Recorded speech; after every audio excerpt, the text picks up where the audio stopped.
all corners of the globe to your ears, it's the Midnight Movie Cowboys. Sometimes informative, sometimes controversial, but always unpredictable. It's the Midnight Movie Cowboys podcast with your hosts, Hunter, John, and Stu. And now, on with the show.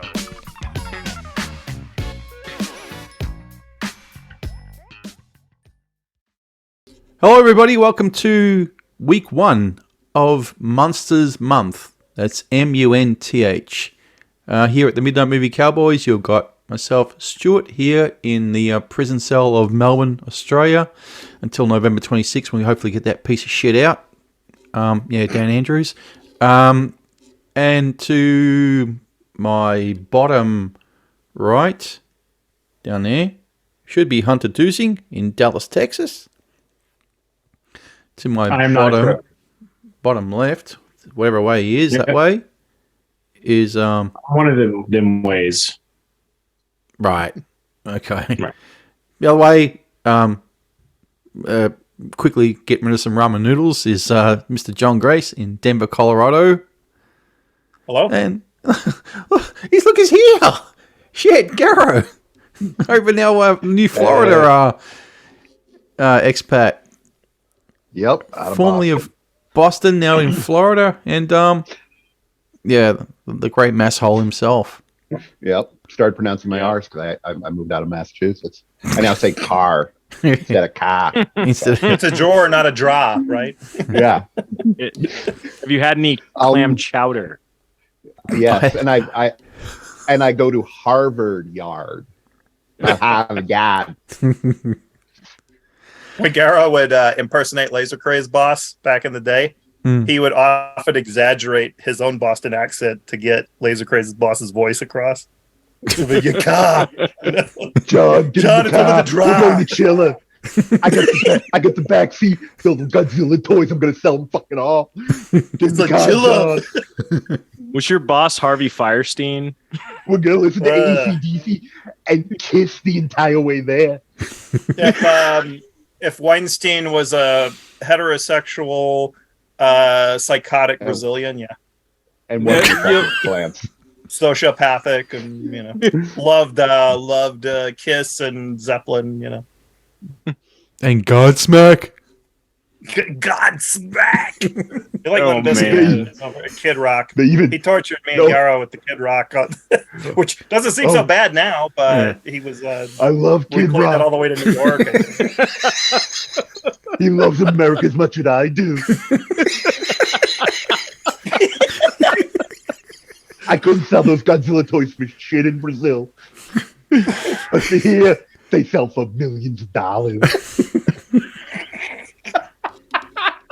Did I tell you? I got a giant Godzilla in my living room.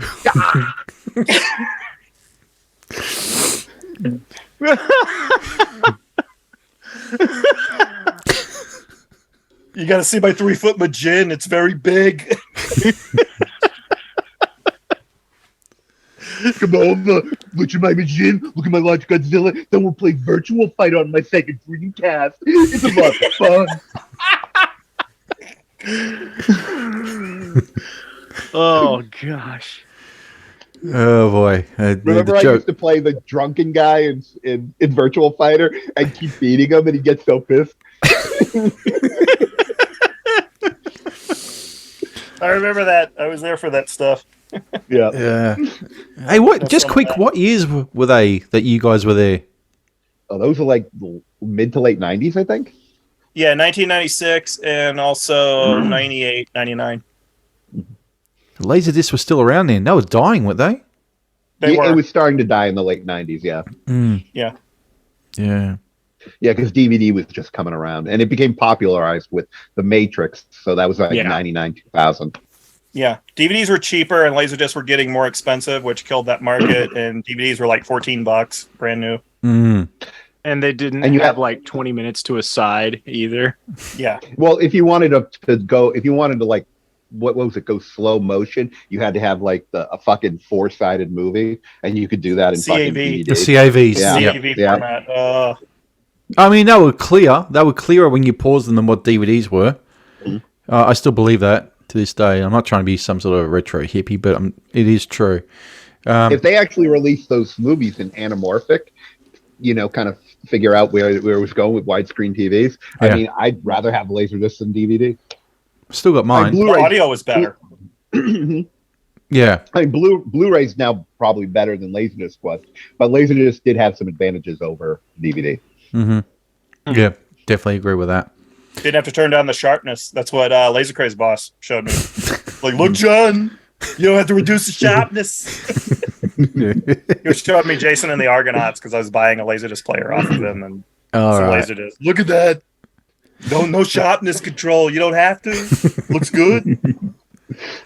All right, Garo. So before we get into everything, I have to ask you. We probably have asked you before. Was Superman 4 really as popular there as it was at that store? Yeah, that's what I heard. It was like Superman 4 and Jeff Stryker jacking off Laserdisc were very big. Or were because I guess they couldn't release, because wasn't it you couldn't release like gay porn on Laserdisc, so they had to have like Superman 4, Quest for Peace with Nuclear Man, and then they had like Jack got like what was it? It was like Jeff Stryker, was that the guy? Like him like fucking Laserdisc, so I feel like him jacking off, which had something like that. You know, you got boomers now. You got boomers watching this going, "Oh, I love me the Munsters back in the '60s." They listen to this sort of stuff. File complaint. They're like because all the people who pressed the Laserdiscs were a bunch of Chads back then, and were like, "No, none of that gay shit. We ain't having it." You know, so they had to figure out some way around it. Mm. Well, there also it turned out, I think, that the gay buyers didn't want to buy pornography on Laserdisc.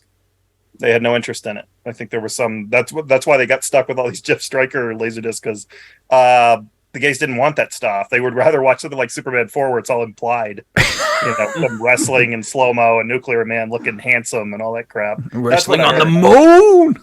Yeah, and also like, the people. The manager were gay. The manager actually made that decision to buy all that stuff, or one of the buyers, and he was gay, but he had misjudged his own audience. That's what I was told. Not Laser Craze boss. But. All right. Yeah. After all that, after we've cleared out the audience, we are going to be talking week 1 of this month of the Munsters. We're going to be talking about a few episodes of various shows. We're doing 2.5 episodes of the original Munsters. Actually, 3.5, because Garo and I actually took notes for... We'll get into it in a minute. Then we got an episode of the Munsters Today. And then we got something that would have been popular with the other crowd. Yeah, Mockingbird Lane. We'll get into that. I mean, yeah. Boy. All right. The Munsters. These guys here. Yeah. And here. Them. Big fan of the Munsters. Have been since I was a kid. I gather everybody else here has been as well. Not new to them. So, yeah. We'll get straight into it, I guess. And we're going to go with My Fair Munster, the unaired pilot, which is only available on these DVD sets, or you can see it on YouTube. It's up there, or... Yeah, I believe it is on archive.org. You can find it around there, or Dailymotion, one of those video sites. But a physical copy.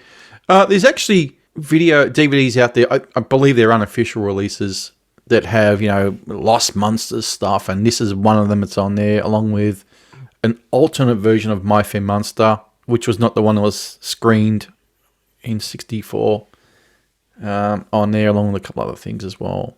But if you're buying that, you're really buying it a bootleg, I believe it is.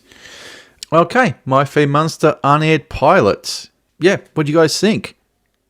It's it's always interesting to see what these shows, the kind of rough draft. That's kind of what it is. It's a rough draft of the Munsters. Like, Eddie is, instead of being like Beaver Cleaver with a Dracula haircut, he's like a werewolf. Yeah. Or something, and he's just like, "Brr!" And he's got these nasty teeth. Yeah. And, there's some different casting decisions. But overall, I mean, the vibe of the show is there for the most part. You could see why it got picked up. It was just needed that bit of tweaking. I've got my notes here. It was great to see a Munsters episode in colour, which this is. But they're going. I don't know if it was a cost decision to film in black and white after the thingo, the pilot that we were talking about. I don't know what it was. I guess it does work because we're so used to seeing the Munsters TV show in black and white. We've got a different actress, Joan Marshall, playing not Lily but Phoebe. Phoebe Munster. Yeah, which it doesn't ring. Yeah, Lily's the thing. That's the got a different actor playing Eddie Happy Durman as more of a wolf character, who is in my notes absolutely awful, and easy to see why he was replaced. Just dreadful. Not really a character. No Butch Patrick, that's for sure. Episode only runs 13 minutes, and it's pretty much the first half of the full episode of My Fair Munster pilot. It ends with Grandpa making the love potion for Marilyn. So, Garo, what do you think? Grandpa Al Lewis. Did you notice that they elongated Al Lewis's nose on that pilot? Oh, He looks like the Happy Merchant on the episode. The early episodes, like the first episode, I think his nose is like that in the actual. No, I watched the first episode, and his nose was shorter. That's how I noticed. Yeah. I mean, there's it was a like second or third episode where it is long, like it is. Then they might have aired them out of order. Then I think they did. They did. They always did that back then. So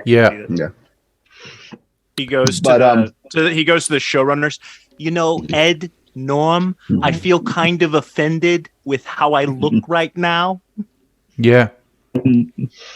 And actually, when he was mixing up the potion, commie, so I could see him being sensitive about that. Well, I was going to get into that. There was a potion when he was flipping through the book, and he said a potion for communists.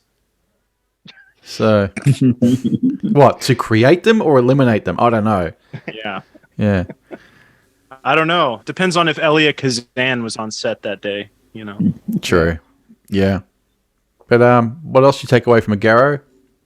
I actually didn't like that it was shot in color. It actually looked like a Ray Dennis Steckler movie than actual TV show. It made it look cheaper. And also because Herman's makeup wasn't fully there yet. In fact, Herman Munster looks more like what the guy in Rob Zombie's movie looks like than he does in the actual I remember thinking the same. TV show. Dollar Tree Herman, yeah, because he also didn't have the bulkiness to him yet, that they added, and there was like hardly any chemistry between the people there, because the woman they had playing Phoebe just did not have the kind of warmness that Yvonne DiCarlo had. No, so I can see why she was replaced. She wasn't terrible, but Yvonne DiCarlo is a far better actress as well. So yeah. But I think that black and white television just ages better than a lot of, not all color TV, but like a lot of it, and it's more evocative of the Universal horror films. It just works better. I even think Rob Zombie's movie would be more striking if it was in black and white, which who knows, he may do a version of it in black and white. It's don't do it yourself. Just turn your color right down. But yeah, no, I mean it's a small, tiny. It's kind of a curiosity, like some other stuff we're going to talk about. It's a curiosity piece for Munsters fans. It just kind of gives you an idea. It gives you a look into how, you've got to work these ideas out on these shows. They don't just pop out fully formed, Yeah, John. Well, keep in mind, pilots back then, they were only like 15 minutes, and that was because they were really proof of concept to show to executives to see if they'd greenlight the show, and then the executives will make notes. They were never meant to be aired. Like, I've seen pilots for Dick Tracy from the 60s, produced by the Batman people. I've seen one for Wonder Woman, also made by the Batman people. There's one for the Phantom that's only like 15 minutes that was done, I think, in the 50s. There's a Steve Reeves Tarzan knockoff show from the 50s tease before he did the Italian movies, and it's only 15 minutes. So they were kind of shown to executives, and executives would go, okay, can we do this and do that? And they may have, it looks like they looked at this and said, hey, can you make it black and white like the old Universal Monster movies? Because the only reason I think the Munsters and the Addams Family were greenlit is because the Universal shock theater packages were doing so great at TV stations around the country, where they'd show the classic Universal Monster movies every Saturday night. And that was like a syndicated thing. And there was kind of monster mania going on in the 60s anyway. So this was a cash in. And it's interesting as sort of a look at what could have happened and where they made adjustments. And, I agree with all the decisions they made to change stuff. Also, I think I'd read somewhere they thought Joan Marshall's Phoebe looked too similar to Morticia Addams, and they knew the Addams Family was in production at another network, and they just said she looks too close to, Morticia in the Charles Addams cartoons or whatever. Hey, can she look more? I mean, I always think they made Lily look more like the woman in Mark of the Vampire with Bela Lugosi. Right. Like he's got the vampire bride, and that's what I think Lily was based on. Okay. Because she's not based on Gloria Talbot and Dracula's Daughter or anything like that. No. Yeah. Not at all. But I liked it. I enjoy it. It's interesting to watch stuff like this. I don't take it as something you actually criticize or judge. No. It's just Yeah. it's like a demo. It's like a demo recording or something. Yeah.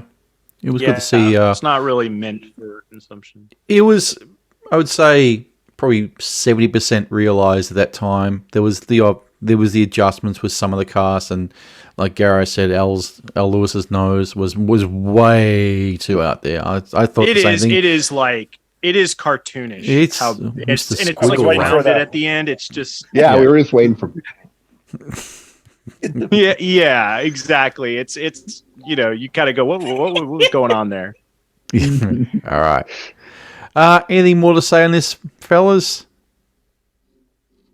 No. I think we can move on. All right. I've got here my notes. Overall, it's a curiosity piece. Great to see it in colour. Understand the cast changes they made, and I gave it a 5 out of 10, which is not to say it's awful. It's just not sort of thing you really rank. It's only 13 minutes long. Yeah. Yep. Now, there is the My Fair Munster that was aired, which I don't know if John and Hunter watched, but Garo and I did. Coincidentally, I actually didn't watch that one. The one that's listed on Peacock, for being the first episode, was the one where where Marilyn is dating some dude, and they get invited to a costume party, and then.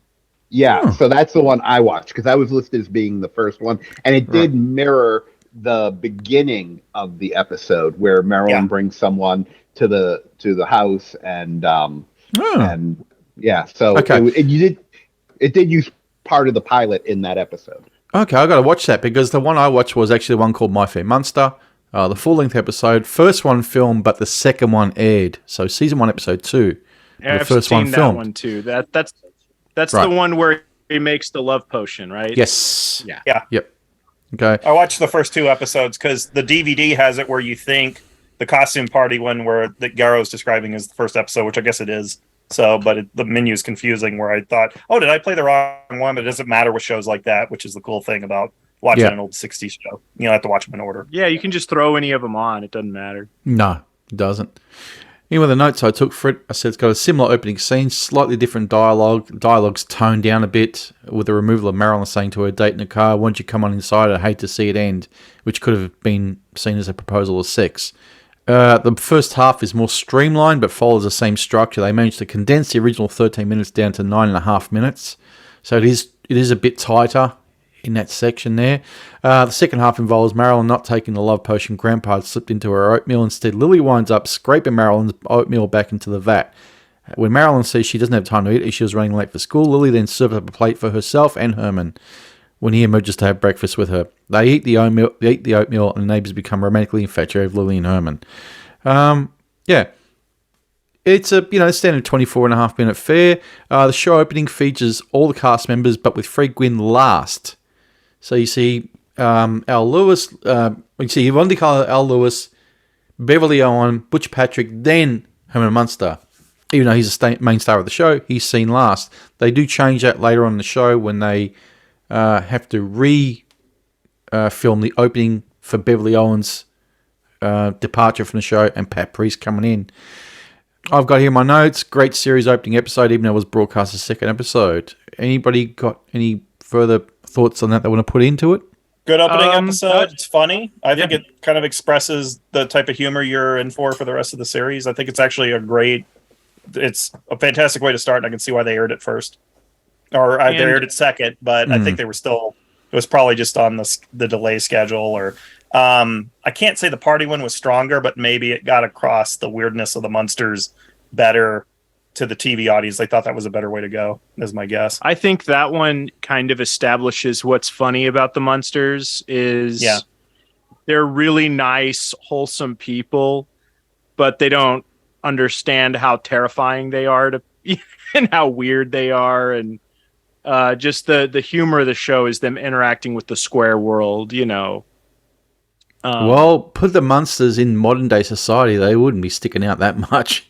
Well, that's the direction I wish Rob Zombie had gone with his movie, but I don't think he has the self-awareness to do that or they walk into a hot topic and they meet all his fans.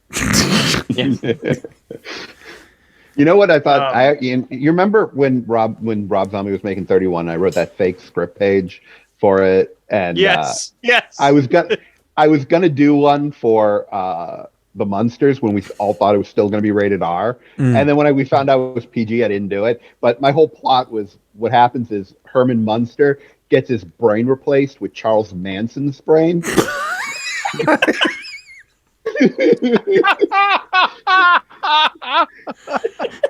And then so he has to have Herman's brain put in another body, so him and Grandpa have to go around and stop Herman from like raping everybody in the house and starting a cult. Yeah. And Herman becomes a victim, or a product of MK Ultra or some shit like that. Yeah, so it was like I was gonna. Then it was like it's gonna be PG, and I'm like, okay, then I can't do it. All right, I know. Rob Zombie's one is still quite a few weeks away from the point in time this recording. But do you think he edges a bit closer towards that R rating if he gets a second one? No. They'll still rein him in. Here's the thing you got to understand about Rob Zombie is if the movie's bad, it's probably going to be bad on the level of like the second live action Flintstones movie that had Stephen Baldwin in it. Like that's probably going to be that's going to be how bad it's going to be. Because here's the thing, this isn't a Joel Schumacher situation where you're hiring him to do a Batman movie and he has no interest or love for Batman.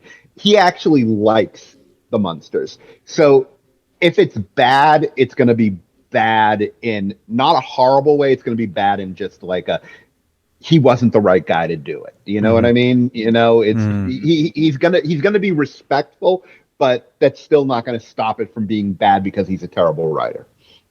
You know? And I think there's some things that Zombie is just going to miss because of who he is.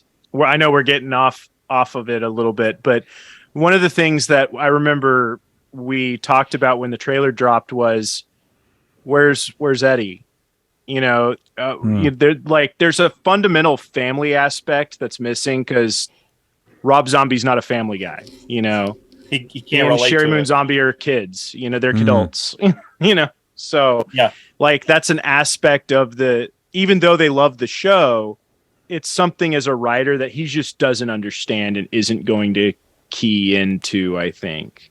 And he doesn't have the self-awareness to go, I don't understand that. Maybe I should study it and write it out. I don't think he's that smart, Or maybe hire screenwriters who understand, who love the franchise as much as he does. Whoa there. He's an auteur, sir. He is a writer-director. It's funny because you look at the TV show and the average script has 2 writers on it because you have to have somebody adding more jokes to it to make it funnier. And he doesn't have the ego to cut it back a little and let somebody else come in and throw some jokes in and throw some gags and make it a little more human and maybe write stuff to get Eddie in there and Marilyn and all. I mean, whatever this movie turns out being, but it sounds like he's going for an origin story that nobody needs. And it looks like you got it wrong for somebody who claims to know the Munster lore supposedly they got together 100 years ago or whatever. So it's not set in the 19th century that I can tell. Nope. And you know what? If they wanted to have if there is a sequel, he could get Sherry Moon Zombie pregnant, and have a kid to see what it's like. But she's also in her 50s, so those eggs are probably already dried up. So that's not happening. That's not going to happen. Yeah, Sherry Baron Moon Zombie. Yeah. She wasn't listening to Stefan Molyneux, so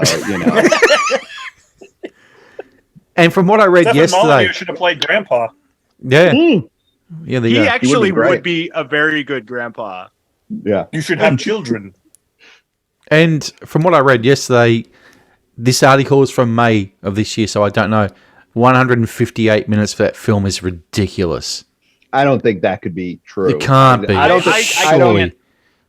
I would be shocked if that report is true. I think Butch is. Yeah, doesn't Butch have a problem or something, or had one? I don't know.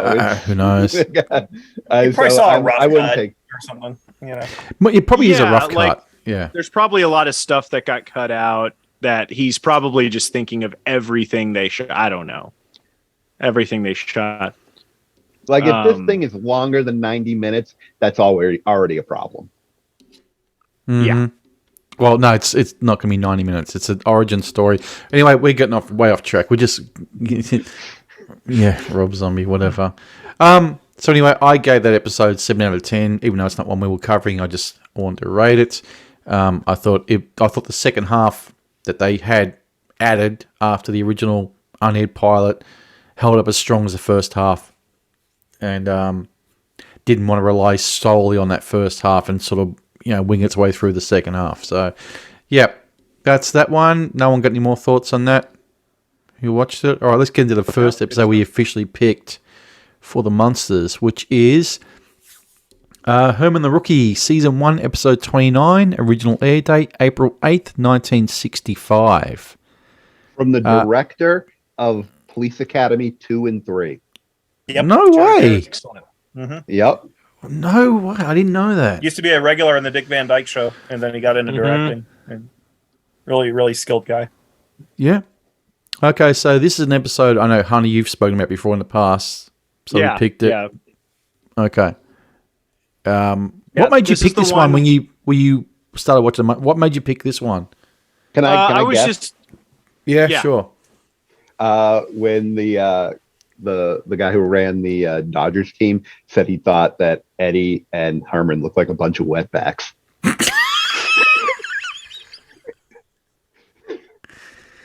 Yeah.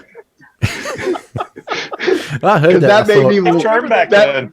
Yeah. That made me laugh so goddamn hard. that took me by surprise when I watched it. I went,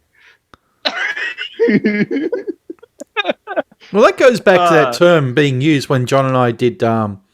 We spoke about the Don Lane show, the variety show we did, where Valerie Perrine said the same thing about wetbacks and all that stuff. So obviously it was a term that was used back then, and even as late as the late 70s, 1980, when we saw that episode, where it was just a term that you used and it didn't really mean anything. I mean, Yeah. Kinky Friedman would use it in his country songs. I know that. okay. But I as far back as I can remember, it was considered like a slur, like you did. It was something that polite people don't say, especially in Texas. Yeah. But no, I picked it because I was just, I was wanting to throw on some Munsters episodes. Yeah. And I just looked up, like, what are some fan favorites? And I saw Herman joins, is it the Dodgers? Who does he join? It's It's the Dodgers. Yeah, it's the And Dodgers. that guy was the Dodgers manager at the time. Yes. Yeah, I've got here Leo that was all DeRocha. legit. Yeah. And this has some Dodgers celebrity cameos in it. But I put it on and I just thought it was really funny, like him joining the baseball team, and the physical humor was amusing. And Yeah. I just thought it was a solid episode, like just good, consistent laughs all the way through. The Herman's interactions with the Square World are really funny. It really makes for the term situation comedy. Yes. Because it literally, and because the situation involves a guy who is basically Frankenstein out in the real world. So he's in situations like Grandpa is, like Lily is, and so they're in situations that are foreign to others. I mean, it wouldn't be like all of us going to a store and just you know what I mean. It's just so yeah, it's just that. Anyway, notes of synopsis for this: Herman and Eddie are at the local ballpark playing some baseball. After Herman hits the ball way out of the park and lands 8 blocks away, hitting the head of the coach of the Dodgers, Leo DeRocha. Herman is tracked down as the guy who hit the ball. DeRocha goes to the Munsters residence to lure Herman to try out for the Dodgers. I thought this one was funny as hell. I really enjoyed it, yeah. Just from the start when he's in the ballpark with Eddie and he's trying to hit the ball and he just grabs the ball and it crushes and disintegrates into his hand. And Herman not knowing his own strength is a funny thing that plays throughout the entire series run. He just said, it's no good. I also liked some of the live action Looney Tunes type stuff, like with him busting through the fence. Yeah. I've got all here. That stuff is great. Yeah, the situation like Herman jumping up and down in excitement and the ballpark shaking, running backwards to catch a ball and going right through the fence, throwing a ground ball and the ball skidding along the ground, digging up the dirt as it goes along. But what was it at the very end? He throws a football or something, and he gets they're just like, just forget it, run. Yeah, it's not worth it. Yeah, do not get involved. But I think a common theme with the episodes we picked is that Herman has an opportunity to become a big celebrity, but ultimately bungles it. Yep. Yeah. Okay, notes of this. Different opening. Fred Gwynn is now featured, first of the actors credited on scene. New opening was filmed due to the departure of Beverly Owen after 13 episodes, so a new one was filmed to feature new Marilyn Pat Priest, who was the one who was, synonymously connotated with the role of Marilyn for the Munsters. Everyone seems to forget Beverly Owen, but if you want to go from a man's point of view in terms of looks, Pat Priest is nice looking. I actually think Beverly Owens nicer looking. But that's just me. That's just my thoughts.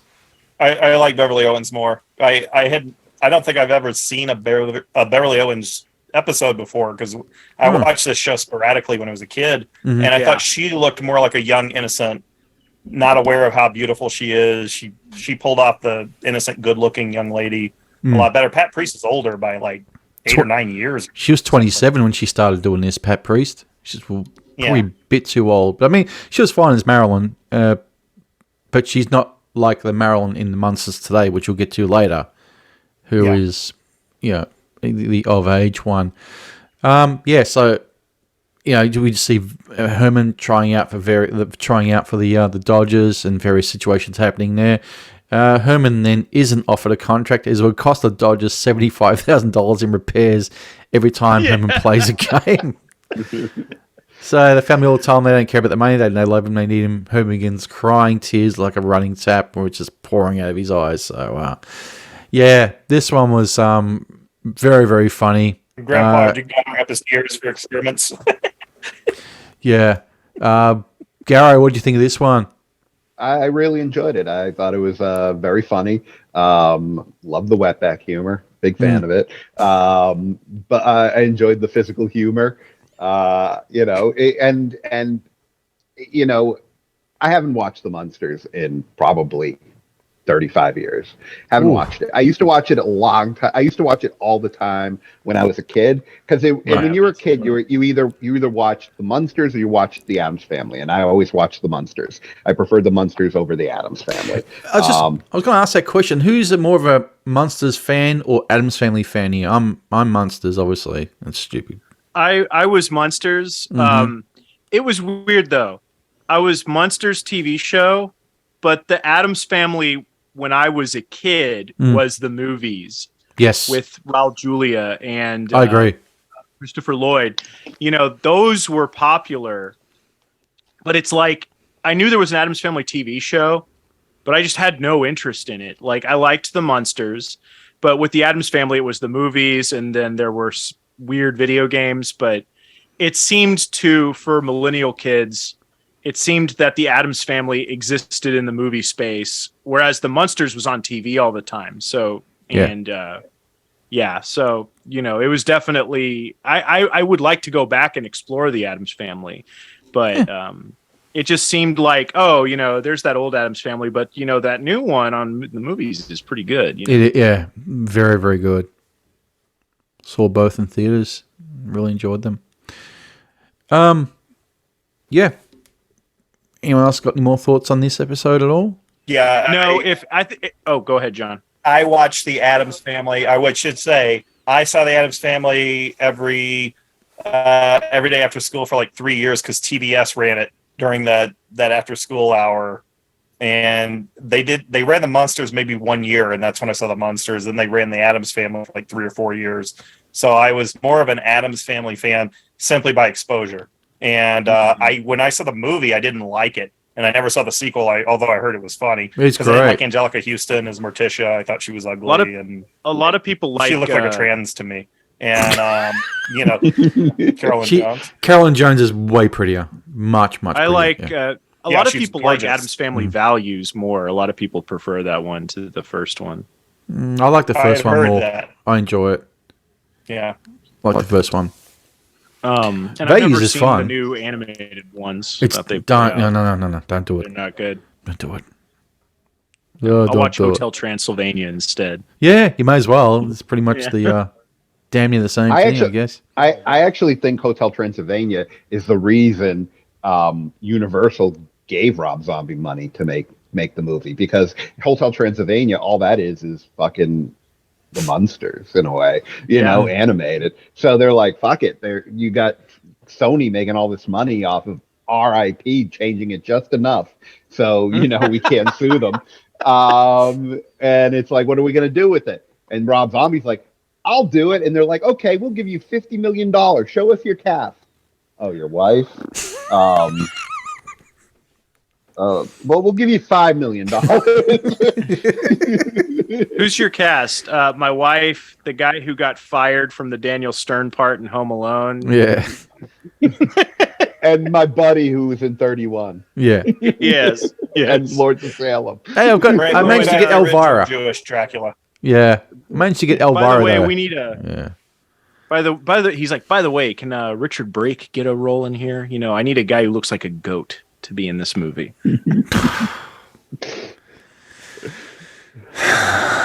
Remember 31? The opening of 31 is just Richard Brake yelling curse words into the camera. I've blocked out that movie. That's like the only thing I remember is it opening with Richard Brake saying a lot of like curse words in a really loud, slow manner. I went through that procedure from Eternal Sunshine of the Spotless Mind to 31.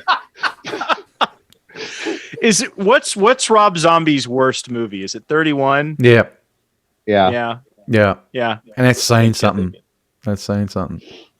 And I will still go on I've record. never seen Devil's Rejects, so I did. I still do enjoy 3 from Hell. Okay, I need to rewatch it. I haven't seen it for 3 years since it came out. Oh, does that mean we're doing a review of it for another? No. We've already reviewed it, didn't we? Yeah, we did. There for that? Oh yeah, we did it when it came out. Yeah. Because we always whenever there's a new Rob Zombie movie, there's always that like days beforehand where we're texting each other going, oh, I don't want to do this. I don't want to watch this. Oh, every time it happens, Garo, is, you know, we're like, oh, new Rob Zombie movie's coming out. Oh boy. Yep. Oh boy, it's gonna be great content.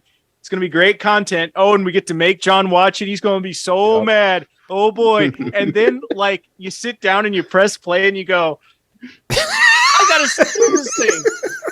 Oh shoot! Oh, this sucks. I hope you're in pain the whole time. That's half the fun to see how bad it can get. Every time it's like we're so excited. Oh boy! And then you just start watching it and you go, why do I keep doing this to myself? Although I don't have the same amount of dread for the Munsters as I did with his other films. I'm actually because it is even a if it property sucks, we I'm know. excited. Yeah. Look, we're going to get to something soon, which may just save the Munsters from Rob Zombie. Yes. Rob Zombie. it will be very hard. I put in my notes somewhere in a corner. Rob Zombie is laughing after people watch this one.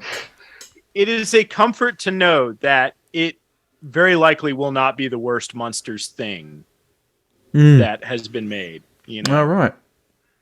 But yeah, I think though, just my last thoughts on Herman the Rookie. I think if you've never seen this show, this is a good one to just test out because it's funny throughout. Everything that's funny about the Munsters is there. It's just a great episode. Yep, definitely agree. And with this show as well, the quality of it is that you can basically jump into any one of them, even one of the last ones in series 2. And you'll be fine. You won't have to go through all the back story of, they're referencing this, but I don't know. It's just a new situation for the family. And honestly, this was 73 or 74 episodes, I think, all up for the 2 seasons. Man, there ain't a bad one in there that I can pick. I don't think I've seen one I've said, that was a bit rough. I think I've seen, they're all pretty much on the same sort of level. Yeah. It's the quality of the show. I haven't seen every episode, but I think it's pretty consistent as far as it is. And it all comes down as well to the camaraderie of the cast. Obviously, Al Lewis and Fred Gwynn knew each other from Car 54, so they knew each other's comedy style. Yvonne De Carlo, I've read, was not easy to get along with at times, which may be the case. Probably she had her period every now and then. Probably. Yeah, like most women. Although there is that story going around that Gene Simmons banged her when she was much older because he wanted to say he had sex with Louis Munster, but oh my god, that's another. Of course he did. Yeah, and we're talking around the time of like '84 when she was in that American Gothic film, whatever it was, when she's way older. So, wow. That Gene, and this was when this is '80s Gene Simmons, like Lick It Up, The what they call him, the B. Arthur Gene Simmons from the Golden Girls. Yeah. Oh yeah, he looks like. Well, in the '60s, she was probably the only Republican on the set. Oh really? Republican. Oh, I didn't know that. Al Lewis is a commie, and Fred Gwynn was probably a Democrat or a commie or something, and there could be some issues there. I don't know. Fred Gwynn was an artist, so he's probably a liberal. I don't like her. She probably voted for Nixon. And she did. Who goes back to Bowser from Sha Na Na is a pretty big liberal. You watch him. Yeah, he's a shit. Twitter. Yeah, unfortunately. But I mean, he doesn't take away my love for Sha Na Na, so. A Democrat. Yeah. Hey, Hillary. Vote for her. Yeah. I'm with her. She's a clean skin. Yeah. All right. Anyway, given this. Yeah. I said very funny episode, 7 out of 10. I've given Herman the Rookie. You guys want to rate it at all? I'd give it an 8. Give it a solid 8 out of 10 for me. Can't argue with that. 7. Yep. Alrighty. So that was season 1. Now we're going to move over to season 2. Episode 12 of season 2. Original air date, December 2nd, 1965. Will success spoil Herman Munster? Probably one of the most famous episodes of theirs. Okay, I've got my notes here. Season 2 features the famous Munsters opening now with Herman crashing through the front door and the family following behind him, which, of course, our friend had to use for the teaser trailer, as we all know. Yep. You know what? There's a lot of Rob Zombie talk on this, which is going to happen. Obviously, we've done, and of course, now Garo's here, so it's going to happen. But do you think Zombie tries to project his vast amount of knowledge of the Munsters to others to say, I know what I'm doing, because I know everything about the Munsters? Well, he's got a bunch of their stuff in his collection. Like, he's got the Dragula. He's got a lot of the stuff. I mean, that's great. You've got that sort of stuff, but that's just stuff that money acquires. I mean, anyone with money can do that. They can say, the Dragula's going for $500,000. I'll get that money. I'll take it. Doesn't mean you know a great deal about it. You like the car because it looks great. But, he's a sort of clown who would say, Oh, yeah, you want to rag on Sherry Moon because she doesn't look like Devonta Cullen? She looks like Joan Marshall. You know who Joan Marshall is? Yeah. She did the unaired pilot. Have you seen that? That's the sort of dumb shit that he would do. That's the real Munsters. It's the real yeah. True. It was never the same after Devonta Cullen came in. It's OG Munsters. Yeah, she was tainted by Gene Simmons, unlike, she did. Yeah. Unlike that Joan Marshall, who never did that sort of thing. She just ran off to the Caribbean, But married a Jamaican, lived and died there. But speaking of Rob Zombie, one of the reasons we picked this episode was in the trailer, you see Herman wearing the leather rock star outfit that he wears in this when Lily has the dream image sequence in her head Yep. of him being a rock star and with the dancing go-go girls sequence, Yep. and, damn well Zombies watched this one over and over and said, that image of Herman in leather, yep. I'm using I think that. he even zombied it up a bit. Doesn't he have spikes on it in the movie? I don't know, man. I watched that trailer once. That was it. I think he kind of I think he kind of punked it up a little bit, but I could be wrong. Yeah. I could be imagining things. Herman is dressed again in the leather suit, which we'll see next week in Munster Go Home when he's racing the Dragula. Oh, yeah. So that may be slightly altered there, or maybe just Zombie, throwing his little, spin on it Easter with the spikes. Yeah. Yep. So go on, the plot of. So do you want to describe the plot of this one? This is the most rock and roll with Munsters episode. Yeah. Okay, so when Eddie's friend leaves a tape recorder behind Eddie's place, Herman finds it, or Herman is shown it by Eddie, and then once Eddie is sent to bed, records his own version of the song Dry Bones. The tape recorder is then returned to Eddie's friend, whose father happens to be a disc jockey, played by Gary Owens, which is very cool. Space Ghost. Space Ghost, that's what I was going to say, yeah. And Laughing as well, from Ron and Martin's Laughing, but yeah, definitely Space Ghost, where I knew his voice from. Okay, Eddie's friend, whose father happens to be a disc jockey, stumbles across Herman's recording and plays on the radio. The song is a big hit, even though the artist behind it is unknown. The station puts out an announcement that the voice behind the recording will be offered a 5-year recording contract. Herman reveals it to be he who is behind the recording, and we soon find out if success does indeed spoil Herman Munster.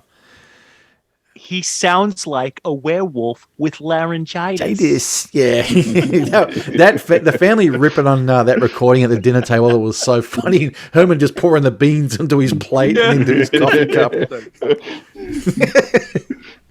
That's a good thing that Fred Gwynne does, as I throw this pop filter out of the window because I'm sick of it.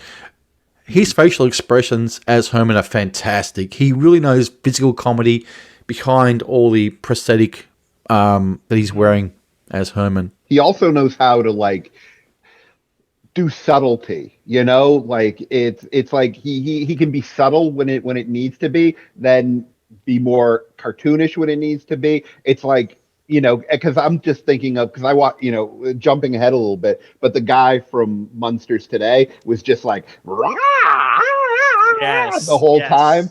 And it was like, it was nowhere near the brilliance of Fred Gwynne's performance. No. Yeah, Gwen, what I like about him is he's completely unconfident, about everything. He seems like a nervous wreck, or no confidence in anything he does, or anybody liking what he does. It's pretty funny to see him do it in the episodes I've watched so far. Very consistent. Yeah, and also as well that there was a thing I remember seeing an interview with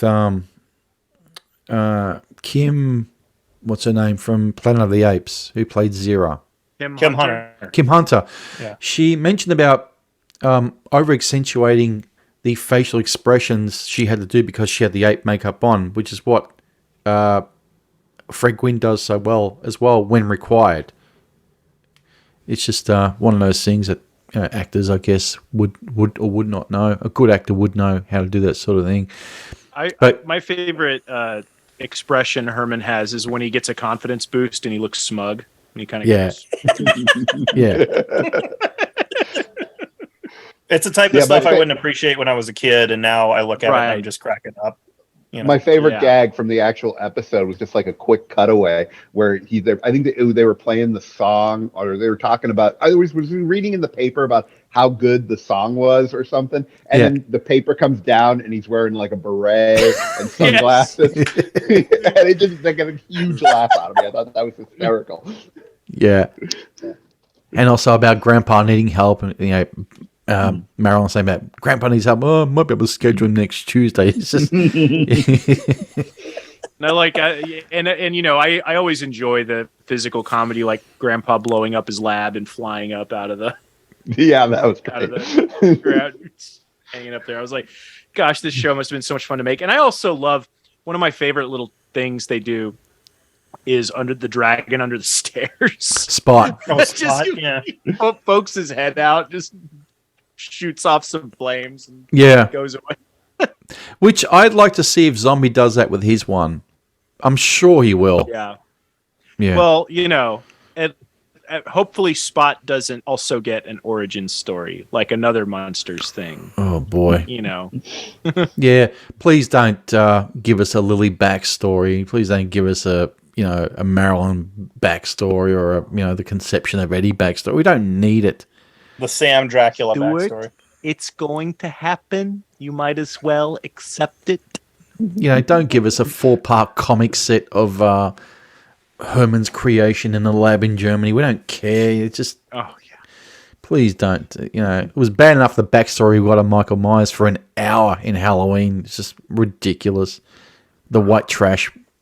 Well, family. and that's the part of the movie that you can tell that he was into, because when you get to the part where he's remaking Halloween, it's just like He lost interest. scene, Yeah. scene. It feels like he's checking boxes. Yep, exactly. When he managed to put his ideas into something that John Carpenter had not done, is when he's the most excited about it and most enthusiastic. But when he's remaking Carpenter stuff, it's basically, okay, let's just finish this off. Yeah. So yeah, I agree. The whole notes reason I've got- he made that movie was so he could have little Michael Myers wearing the big oversized William Shatner mask. which I thought was a good look. I've still said I thought that was a great the scene. whole reason he made that movie was just so he could do that scene. That was it. Yeah, but And so he could put Kiss on the soundtrack. yeah, Nazareth and Yeah. God help us. But okay. Hey, when I do the Halloween theme, what if the piano was like out of tune? What do you think of that? That'd be creepy. Yeah. Yeah. No, tune it up. Just tune it up. Alrighty, so notes I got here. One of the more famous and well-loved Munsters episodes this one is. Bit part by Gary Owens, the disc jockey. The recording of Dry Bones was actually sung by Fred Gwynn, which, not surprising, it's his voice, yeah. Yeah. Yeah. Yeah. That. Yeah. Yeah. It wouldn't have Wow. made sense to pull a Milli Vanilli on that one. Yeah, not at all. They get Elvis to dub him over. Yeah. Or the guy who Duke Mitchell, who later made like Oh, Masker Mafia Mafia style, yeah. yeah, he was the singing voice for Fred Flintstone when he did that Mockingbird song on the Oh, wow, that's him, is it? Yeah, Duke Mitchell was a guy you brought in to do that type of work. I had no idea. Oh, Yeah. okay, nice. I also really enjoyed the firing of Grandpa's Nothing Muffin via the cannon into Herdman's mouth. Oh in the yeah, kitchen. that was nuts. When I saw that, I had to rewind it and watch it again, because I was like, "Wait, did I just see that? Did they just fire a cannonball into Herman's mouth?" Yeah, Like, that was so random. I loved it. yeah. They shot it backwards, by the way. Oh, Yeah. was that how it was Yeah. done? You could see the wire that Yeah, like it gets yanked from his mouth and you shoot it backwards so it looks like it goes into his mouth. That's how Ah. they do that trick. I thought it was you just a could quick see him edit. going, huh? And there's a big string coming out. But on Yeah. your TV back in the '60s, you probably couldn't see it. No, not No, on Tube no. TV. No, Not God, no. antenna reception. There's a question: would this show suffer or benefit from a high definition transfer? I think it's shot really well. You'd see you'd see the creases, I think, a little bit. I think it looks fine on DVD, Mm. but it is a nice looking show. Like it's a well shot show, like I Love Lucy, or gosh, what's another well shot black and white sitcom? Dick Van Dyke looks good. Some of those black and white shows, they look good. Addams Family looks good. Addams Family, Ozzy and Harriet, anything like that, it's going to look pretty Twilight Zone.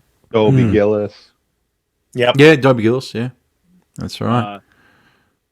And Gentle Ben. No. My favorite Martian. that is a show I absolutely love. My favorite Martian. Boy, is that one forgotten. I tell you, it's very, very, very funny as well. But just The movie version in the 90s probably killed it. Killed any nostalgia for it. Yeah. Yeah, for the Yeah, 90s, it seems there was just a ton of like remakes of 50s and 60s show that just sucked. Because remember, there was also a Car 54. Where Are You? That was a remake too. Yeah. There was a glut of those. We got a Dragnet movie. We got a which was brilliant. We got a what's it called? We got a Leave It to Beaver movie. Yep. Yeah. That was the Richie Rich. Little Rascals. Yeah, I always forget that Little Leave It to Beaver was in Rascals. it.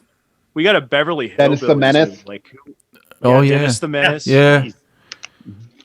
Which was written by John Hughes of all people.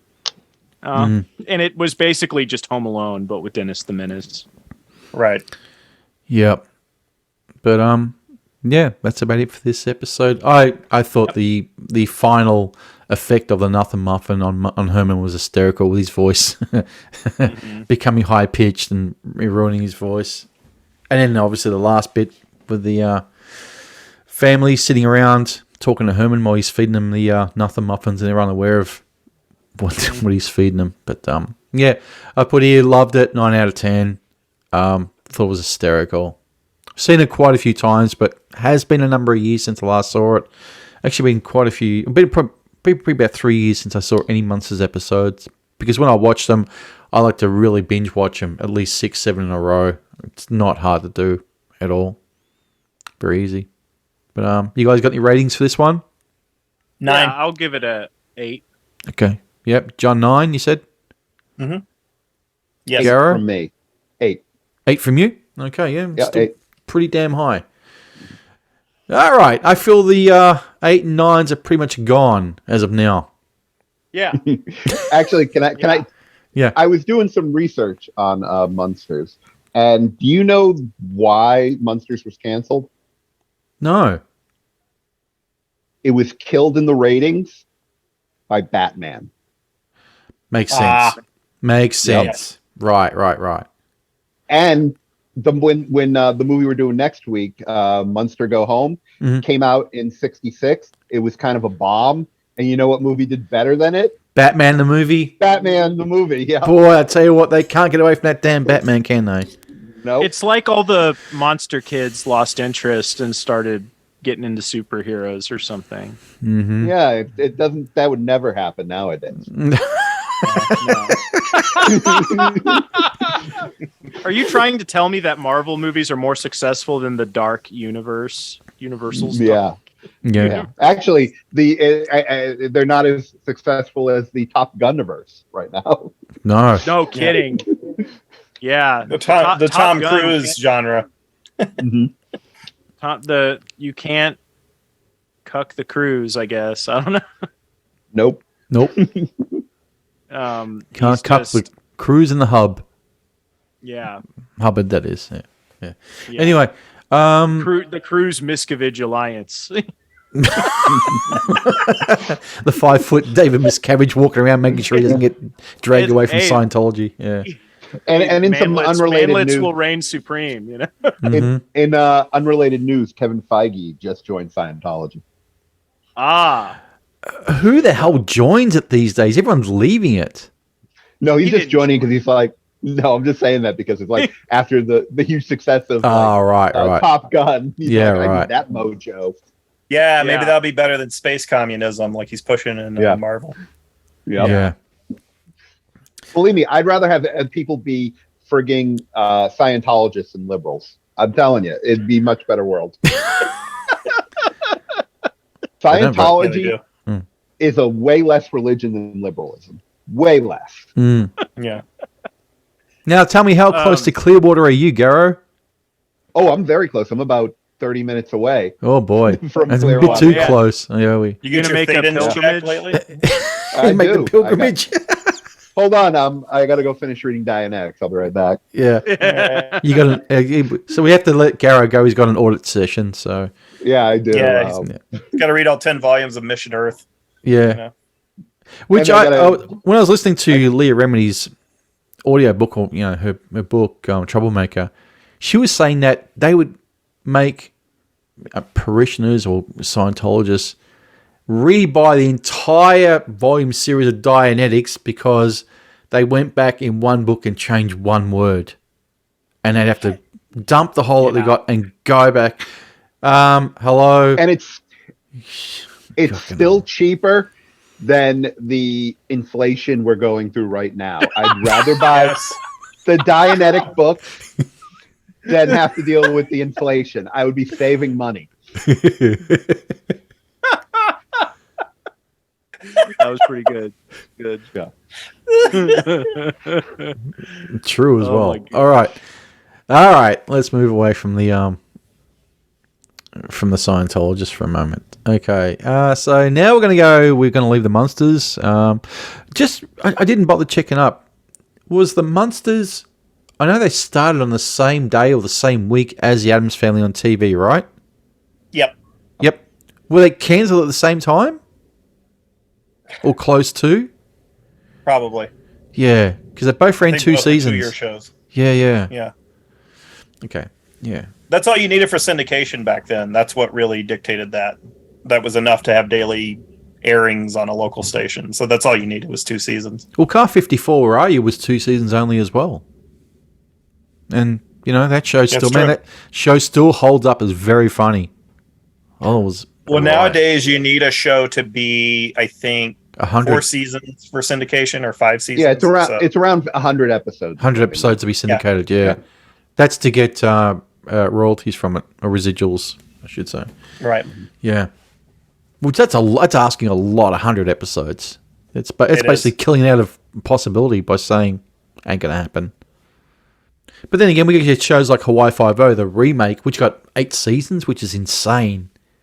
Yeah. I mean, I didn't mind it. It was okay. It wasn't something that sat down to say, oh, watch Hawaii Five-0, the reboot. Yeah, but, it was okay. Didn't mind it. But It was anyway. comfort TV, so it did like a certain amount of ratings they needed, so they kept it on for a long time. Yeah. Yeah. Okay. Now we go to the Munsters Today. The reboot, the reimagining, whatever you want to call it, from 1988. Show ran 3 seasons, mind you, even though the I original can't ran only believe 2. that this ran. When I was looking this up, I was going, oh, how long did this run? It must have been like a season, like short.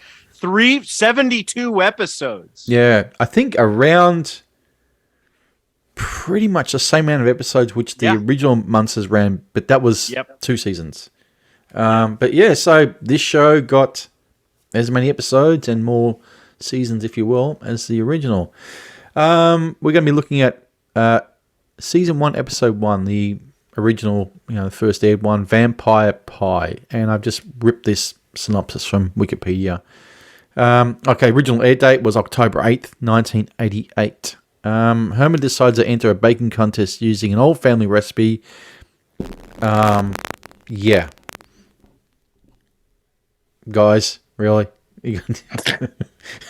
Okay, can I give you some pros, what I've given here?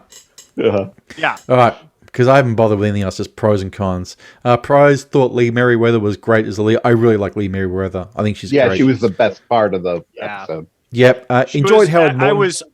I didn't have any problems with her as Lily Munster. No, I think It was good. behind Yvonne DiCarlo, she's the best one.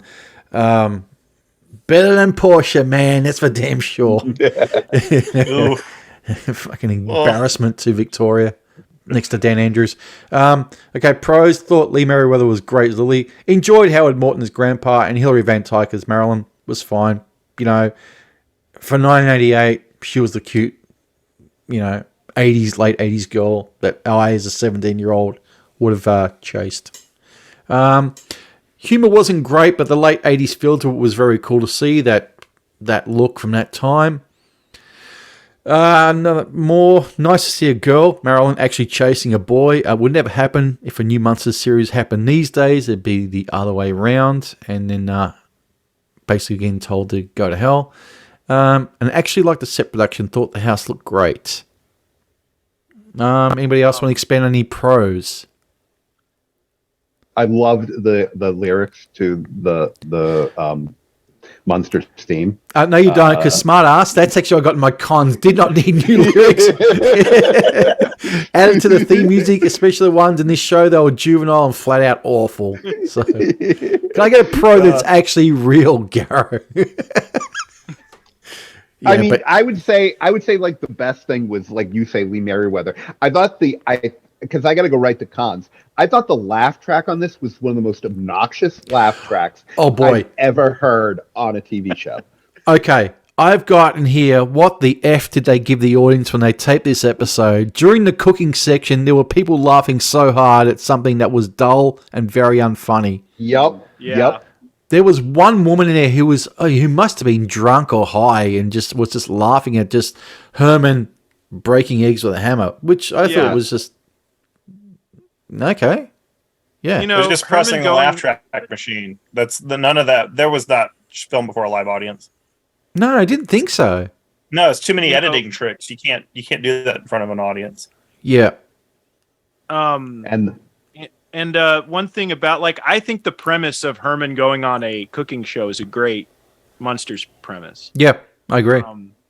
But John Shuck is no Fred Gwynne, unfortunately. I've got here, John Shuck was terrible as Herman, looked cheap, and his line delivery was awful. Yeah, he's no Fred Gwynne, and that's what really, like, I didn't hate this show. When it started up and I heard the theme song, I was like, oh, this is going to suck. But I didn't hate it. No. Like, it seemed to get the Munsters enough. It's just the cast isn't quite there. Also, Jason Marsden, who as Eddie Munster, is a very, like, this is 88, so this is before Home Alone. Mm-hmm. But already you're seeing the smart alecky kid. Yeah. You know, like, Eddie was more of a kind of Leave It to Beaver type kid in the show with Butch Patrick. This Eddie is the talk back, smarmy kid, and the Bud Bundy. That's very yes. Like what? Exactly, the Bud Bundy. Yeah. Yep. Married with Children was very already much a big of that show, time. so yeah. Mm-hmm. And if you notice, the woman who was running the cooking show gave off a very what's her name? Amanda Burse feel to her. Yeah. You know? Yeah. That seemed to be a trope of the shows of the 80s. I mean, John and I would know it. We would have been teenagers at the time. So we saw the obnoxious kid, the sort of rise of the obnoxious kids in the household, and they were the sort of the ones running the house, and they got even worse towards the early 90s. Oh, in the 90s is when it was awful. Like, you know, Bart Simpson, you know, like but I think Home Alone was a huge influence on that. Yeah. What's that one guy who does the Disney show, does Disney shows, and sort of got Me Too'd a bit? What was his name? Dan Schneider? No, that's Nickelodeon. Dan Schneider, sorry, Nickelodeon, yeah. Yeah, Nickelodeon. If you watch his shows, man, it is just one obnoxious kid after, like a 4-year-old just being, I told you I wanted cookies. It's just, I thought, what the hell universe is this guy living in? But, yeah. I don't think smart-ass fantasy world, basically. Yeah. Where Dad kids doesn't run the punch world. your lights out for being a smart aleck. Yeah. But yeah, the Eddie in this I've got here didn't care for Jason Marsden as Eddie. However, he was only a kid and was given barely anything to do. He's so had a too huge harsh career, by the way. That guy's had a very big career. Yeah, I saw his voices. His IMDb. He's a pretty working actor. You know, not like, pretty, but pretty decent work. working actor. Yeah, he's doing He was all right. in Hocus Pocus. Yep. That's where a lot of people will know him from. Yeah. I've also got here in cons, didn't like the boyfriend in the show, too wimpy looking, but again, it was the late 80s, it was the dawn of the sensitive new age guy era. So I'm sure that was being written into the show as the, when are you going to let me kiss you? So, oh. And, you know, Hilary Van Dyke as Marilyn was perfectly fine, but her character wasn't realised. She seemed a bit like that, sort of flirtatious, late 80s girl. She's got the teased out hair, the 80s. It's like a Valley girl. Yeah. Interestingly, she did not work after this. I looked her up as well, and she was basically a smattering of one thing here, one thing there, but must have got disillusioned or just didn't get any sort of callbacks for sometimes things. People are just like they're just done. You know, I did a show. You know, I made some money. Time to go do something else. Acting sucks. I hate the pacing of TV shows. You know, I hate I hate being molested by producers. You know, stuff like that. Gets tiresome, I'm sure. Sure. The other thing is the guy who played Grandpa is, you know, because Al Lewis played Grandpa is more of a you know, Catskills Jew, you know. Yes, very much so. Whereas this guy played him more as a kvetching Jew. He was like the kvetcha, you know. And I think the reason he decided to play it that way was because Herman was so fucking cartoonish.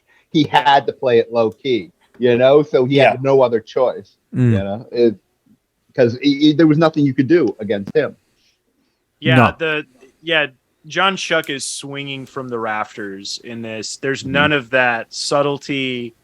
It's very broad humor, and I mean, obviously it was successful, and that works with some people, but it just doesn't. When you're familiar with. It just doesn't. It doesn't work, especially when you compare him to Fred Gwynn. It's just the comic abilities are night and day. And I've got my notes here as well. I just kept looking at John Schuck like I'm looking at Bill Hicks in a Frankenstein makeup, and it was just putting me off. But it was a total miscasting on Herman.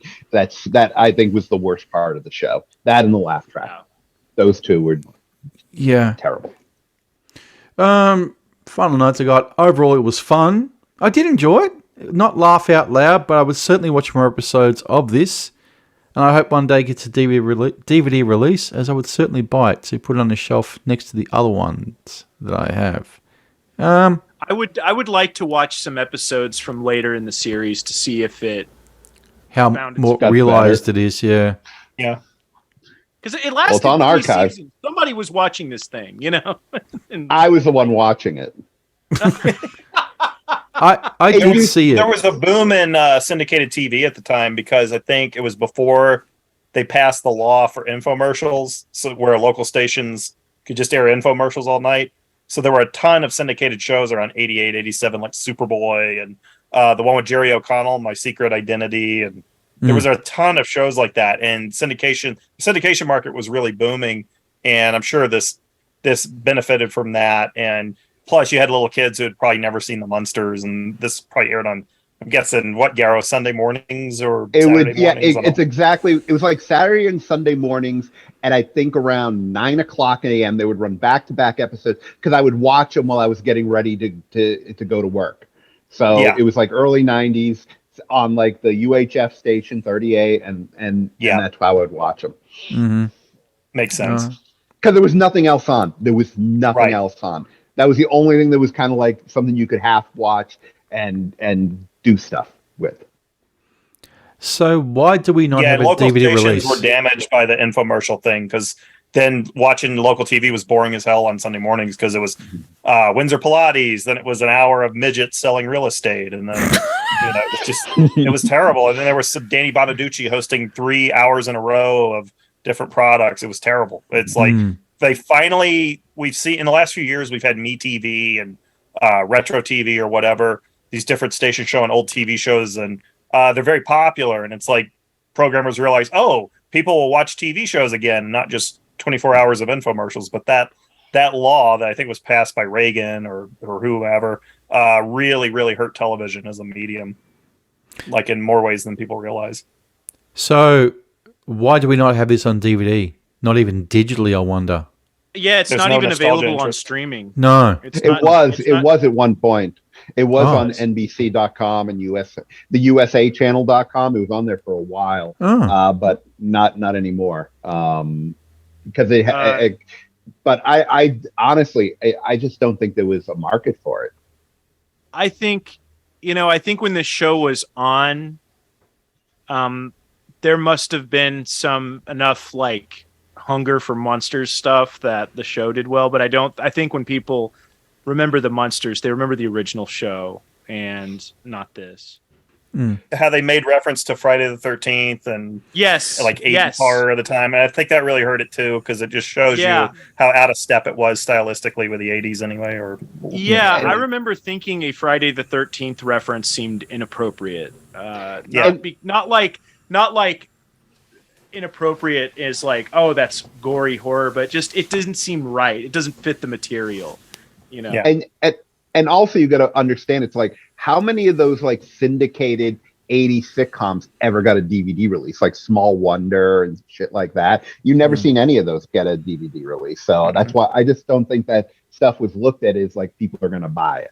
Yeah. I mean, even stuff like Charles in Charge, which ran 5 seasons, got the first 3 on DVD. Then I think 4 and 5 got a very, very, very small window of release on disc format. Then they just dumped it all on digital and said, "Oh, you just buy it digitally." So, yeah, there seemed to be a lot of neglect on those late 80s shows. Yeah, you're right. Boy, there's not a great deal out there. Nope. And it's not like it's a music rights issue. It's all owned by Universal. It's released by Universal. Does a zombie film, if it's popular, which we severely doubt, does a company out there, does Universal say, okay, well, we've got these ones out, the old one. What about if we put Munsters Today out at a budget line price? We put all 3 seasons in a big clamshell thing of 12 discs, whatever. Or it's at possible best, a group. No, at best you'll see it hit Peacock. That's the best you'll see. I think that's probably the case. Yeah. Yeah. But yeah, I don't know. And another thing about this show is that the original Munsters is very aesthetic, and I think the show's kind of ugly to look at. Just that first episode, it just doesn't quite work in color. It feels like I feel like I'm watching something shot before a live studio audience or something. Like the sets are kind of shaking, Just well, I mean, you also got to look at it this way, like the Munsters from the 60s was kind of like a reflection of 60s sitcoms, through the Munsters, not Muslims, Munsters prism. And Munsters Today is like through the late 80s sitcoms, through the Munsters prism. So if you think 60s sitcoms were better than like late 80s sitcoms, of course the original Munsters is going to be way better because, it was higher quality. Sense. Yeah. There is an unaired pilot for this one as well, which runs about 15 minutes, where I didn't watch all of it because I was really strapped for time. But they do actually start in black and white in 1966. This cast, and they all go down to the grandpa's lab, and he's got coffins for them, which, like I said, I didn't watch all of it, but I'm guessing they transported somehow to 1988. So the Munsters Today, and they're in colour, but... Which they explained perfectly in the theme song that was so beautifully written. That was all explained. It was great. Yeah, it was. The exposition theme song. Yes. Which was actually sung, it was sung by the Herman Munster, the one who plays him, John, whatever. John Schuck, yeah. Wow. Yeah, it was sung by him, and he's got a beautiful voice. Yeah, shit stirring Garo. Because when I was watching, I thought, "Oh, cool, the Munsters theme." I thought, "Where are the Munsters?" I thought, "What the fuck is this shit?" Can you at the end of the episode, can you play that? Whoever's editing this, like that's the trail out. Yeah, if you want, just so everyone can hear it. Just so everyone. Yeah, all right. I'll pop it. Is he going to kick off the Nez? Cool. He's going to have that as his intro. Yep. We're the disenfranchised Brit. We're the disenfranchised Brit. No offense, Anthony, but yeah, just saying. Yeah. He'll probably liken the Munsters to what's going on in Parliament in the UK at the moment anyway. So, yeah, I'll stick it on the audio version because YouTube and their rights. Yeah, crap. So, yep. If anyone's got no more thoughts about the Munsters today, I gave it a 5 out of 10. I still do enjoy it. I did enjoy it.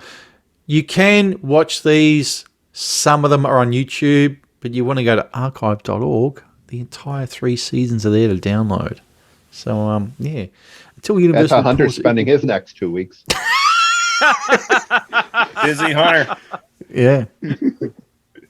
Don't think so. Changing diapers and downloading Munsters Today. Yeah, Munsters Today playing in the background, changing diapers. Hey, when you're hanging out with a little baby, Munsters you could do a lot worse than the original Munsters. I just want to wait till the end of September, and Hunter's like, when we're reviewing Rob Zombie's thing, he's like, you know what, guys, Munsters Today might be better than the. He may just say that. He may just say that, but No. Oh, I thought you killed your camera to go download Munsters Today. All right, you're back. Yeah, All actually, right. I was rushing. I was going, but then I decided I would need the bandwidth to do the show. So You're going to use the old J downloader to get them off archive. All right, enough of that. You guys going to rate the episode at all? I give it a 5. I think it was averagely average. 4. 3. 4. Ooh. 3. Oof.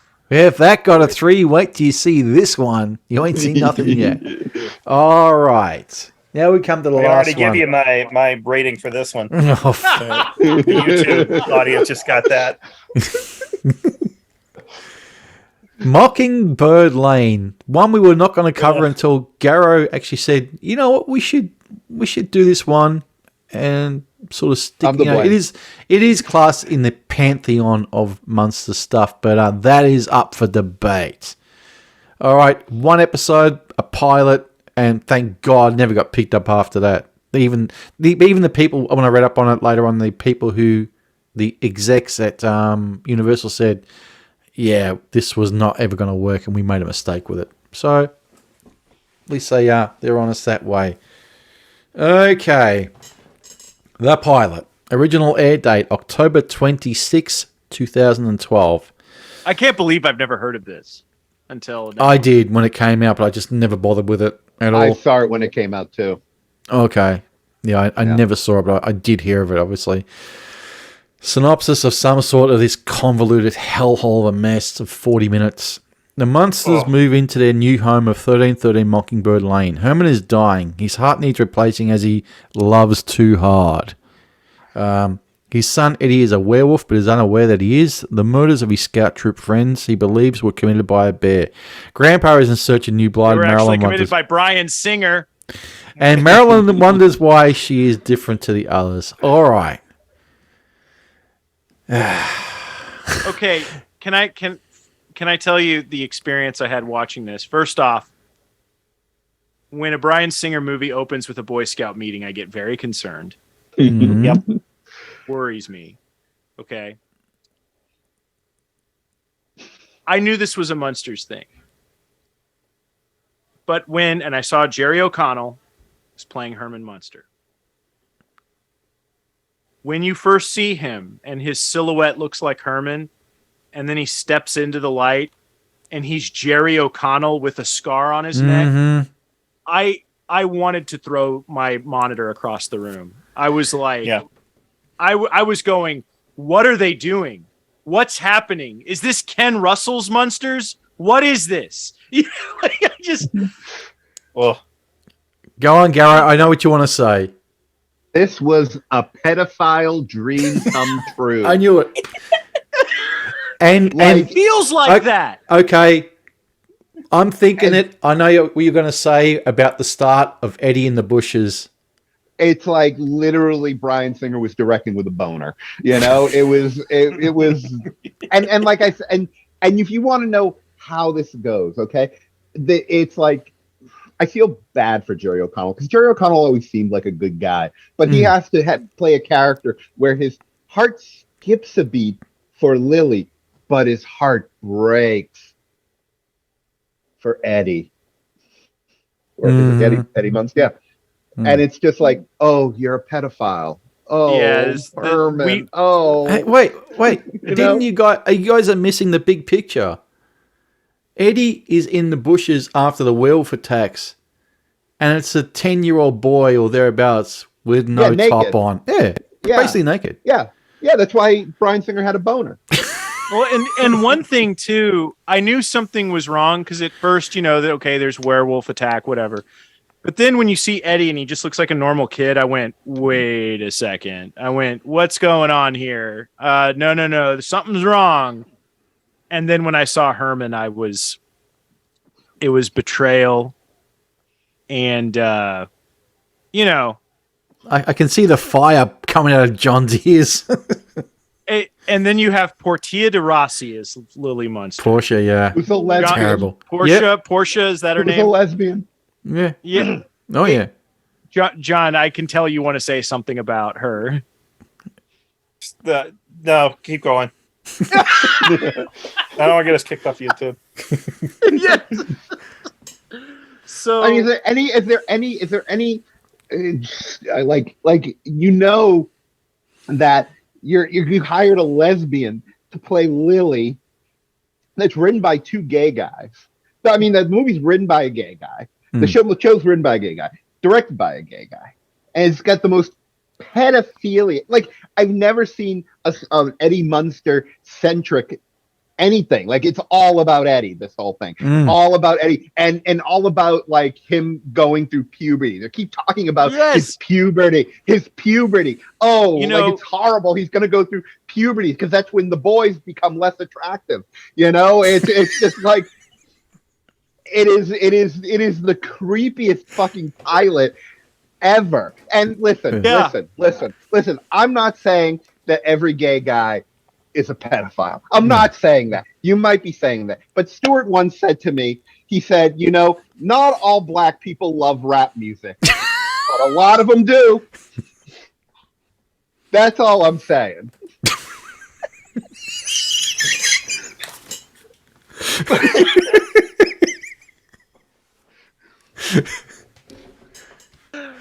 Oh boy! But You know what I really hated about this movie? Eddie Izzard. oh, Other than worse. the Bryan Singer stuff. we He's one haven't of those guys. I'm gotten to- constantly told he's funny. No evidence of it. Patton No, Oswalt. He's like not. Patton Oswalt. Another. They never said anything funny to me. no. And He's you know like what? Patton Oswalt. When was? Go ahead, He Garo. seemed to be doing an Anthony Hopkins impression. Yeah. Mhm. I thought the same You know, thing. 'cause yeah. And you know, he kind of plays grandpa as like this villain, but there's no real payoff or anything. Like, oh, you got these cookies and they make people die, His slaves. They make him his slaves. slaves or something. It just, Yeah. but it just doesn't really go anywhere. And you know, I just like John said, I don't think he's amusing at all. You know, they go in such a different direction with everything that it doesn't really resemble the Munsters anymore, aside from like the house. It's maybe. in name only. That's all it is. Yep. And there's nothing really here for anybody who likes the Munsters, because it doesn't have the stuff that's funny about the Munsters, which is them interacting with the square world and shenanigans ensues. It's just like, it's all about like, oh, Eddie's going through puberty and my heart doesn't work and I need my original parts. And Just real quick, when I saw Portia de Rossi as Lily kissing Jerry O'Connell, Herman, I said to myself, that woman has never kissed a man in her life. She doesn't know what she's doing. Absolutely. She kisses like a 15-year-old girl would do in high school for her first time. You had no idea. Yeah. Pork. You talk about Munsters Today with bad casting mostly. This one was just off the charts bad. yeah. And, you know, after seeing this, I was like, well, Rob Zombie, there's no way he can make the worst Munsters thing now. No. Like, no way. Like, he's already just, you know, even as bad as that movie looks visually, like it has that television set look thing. but it doesn't. It already is better looking than this. Well, It already has a better visual sense than this. It does, because you look at the special effects of the rats, which all swirl up and become grandpa. It looks cheap as shit. Yeah, It looks awful. Yeah, the special effects they went cheap on them. Birdemic like terrible. But this movie also, I think it's the biggest crime is I don't think I laughed once. No. I didn't crack a smile. No. There's no jokes in it anywhere. And it's trying to be kind of cute and clever. And like, I think the closest thing I could compare it to, like in tone, would be like Tim Burton's Dark Shadows or something. And Yeah, it made maybe. Tim Burton's Dark Shadows look good, which is hard to do. Yes, it did. I'm not saying that that's as bad as this, but it's trying to get humor out of being quirky rather than making jokes. Like, oh, look at how weird they are. Isn't that's just funny in of itself? And the thing is, Outside, go on, Cara. outside of Kevin Spacey, I don't know who this was made for. Nambla. You're right, I'm Nambla surprised John. he wasn't in it. I know. I'm Rumors. surprised he didn't find a way to be like their realtor or something. Yeah. I mean, I felt in danger for the kid playing Eddie Munster the entire time, and it wasn't because of what was on screen. It was what I was imagining that was happening behind the scenes. Yeah. Yes. You know? Yeah. No, this is one of those movies that the red flag emojis come up when you watch it. Yeah. Okay, so in my notes I got here, wow, where to start? This is bad. I mean bad. Red flags are set off immediately when a topless near-naked Eddie is hiding in the bushes after the slaughter of the Boy Scout troop, which that werewolf scene was actually pretty good. I thought, okay, they're trying something different. Yeah. Yeah, okay, we got a bunch of Boy Scouts.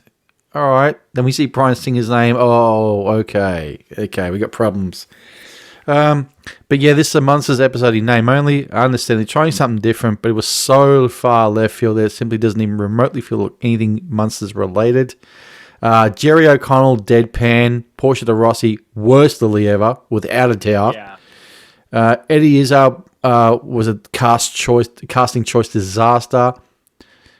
The woman who played Marilyn was a non-entity. And you know what? This woman was 31 when she played Marilyn. And they also played her like dark, like she was an accomplice to all the evilness that the Munsters were doing, which was Felt weird. like she felt like another Tim Burton character, like kind of the strange girl that's like, oh, things happen here. Oh, My uncle and aunt would love this place. she's not the square world presenting person in the house. She's not the feels like an oddball. Yeah, she's not the oddball of the Munster family. Yeah, she blends in. I mean, really, you've got a very, very unattractive looking Lily, Portia de Rossi, and you got a Herman who's a good looking guy. For all intents and purposes, which is not meant to be the case.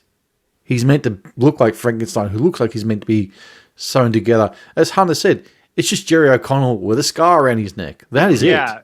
And he's got with his shirt off, he's got all these little zippers and things. But it felt like if you got somebody who's not funny and takes themselves way too seriously, like David Cronenberg's The Munsters or something, I had no idea this was Bryan Singer. I had no idea at all until I saw the credit.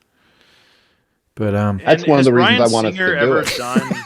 He's never done comedy, right? Like he's not the closest thing would be like the pilot of House, maybe. Yeah, probably. I don't. Yeah, none of his stuff. Yeah, I don't think he's ever done a comedy. No. anyone He's notice not a that funny John's guy. incredibly quiet?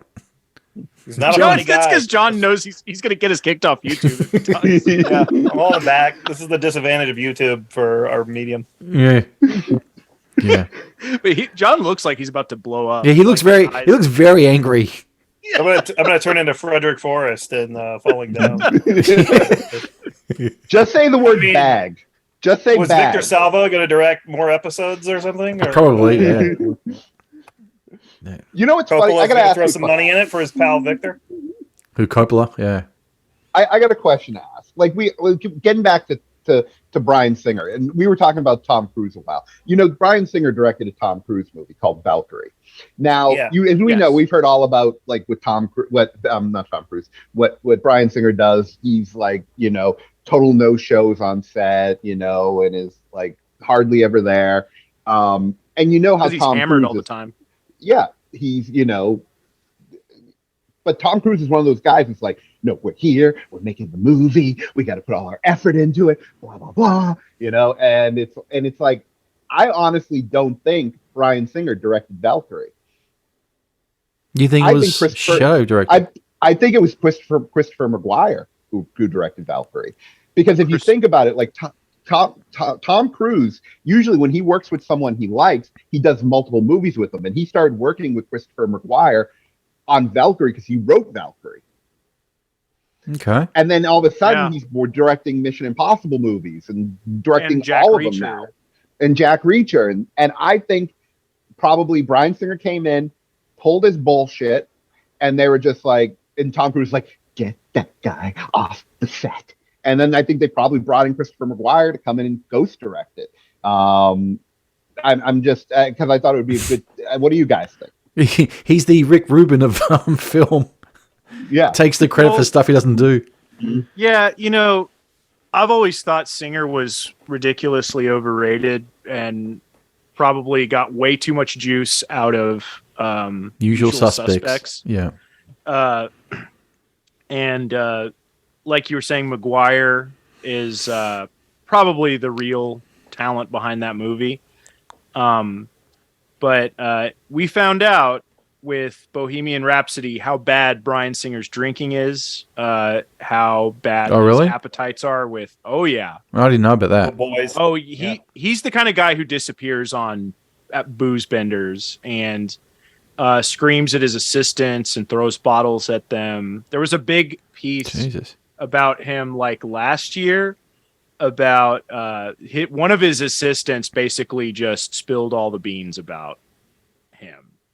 And I think it got so bad on Bohemian Rhapsody that I'll be surprised. It'll be a while before he works again, if at all. You reckon he'll be spacey? Yeah. I think it's that bad. Like, and the stories about him were already heating up. Like all the little boys at pool parties, naked and stuff like that. Him and Roland Emmerich's pool parties were just the evidence that bad stuff is happening is just, it's too loud to ignore. It's beyond rumor at this point. Yeah. It kind of reminds me of like, you know, it was like the heat around Epstein a little bit, you know, it just kept heating up and heating up and heating up. But, you know, if Singer is one of these guys who, you know, doesn't show up on set because he's drunk,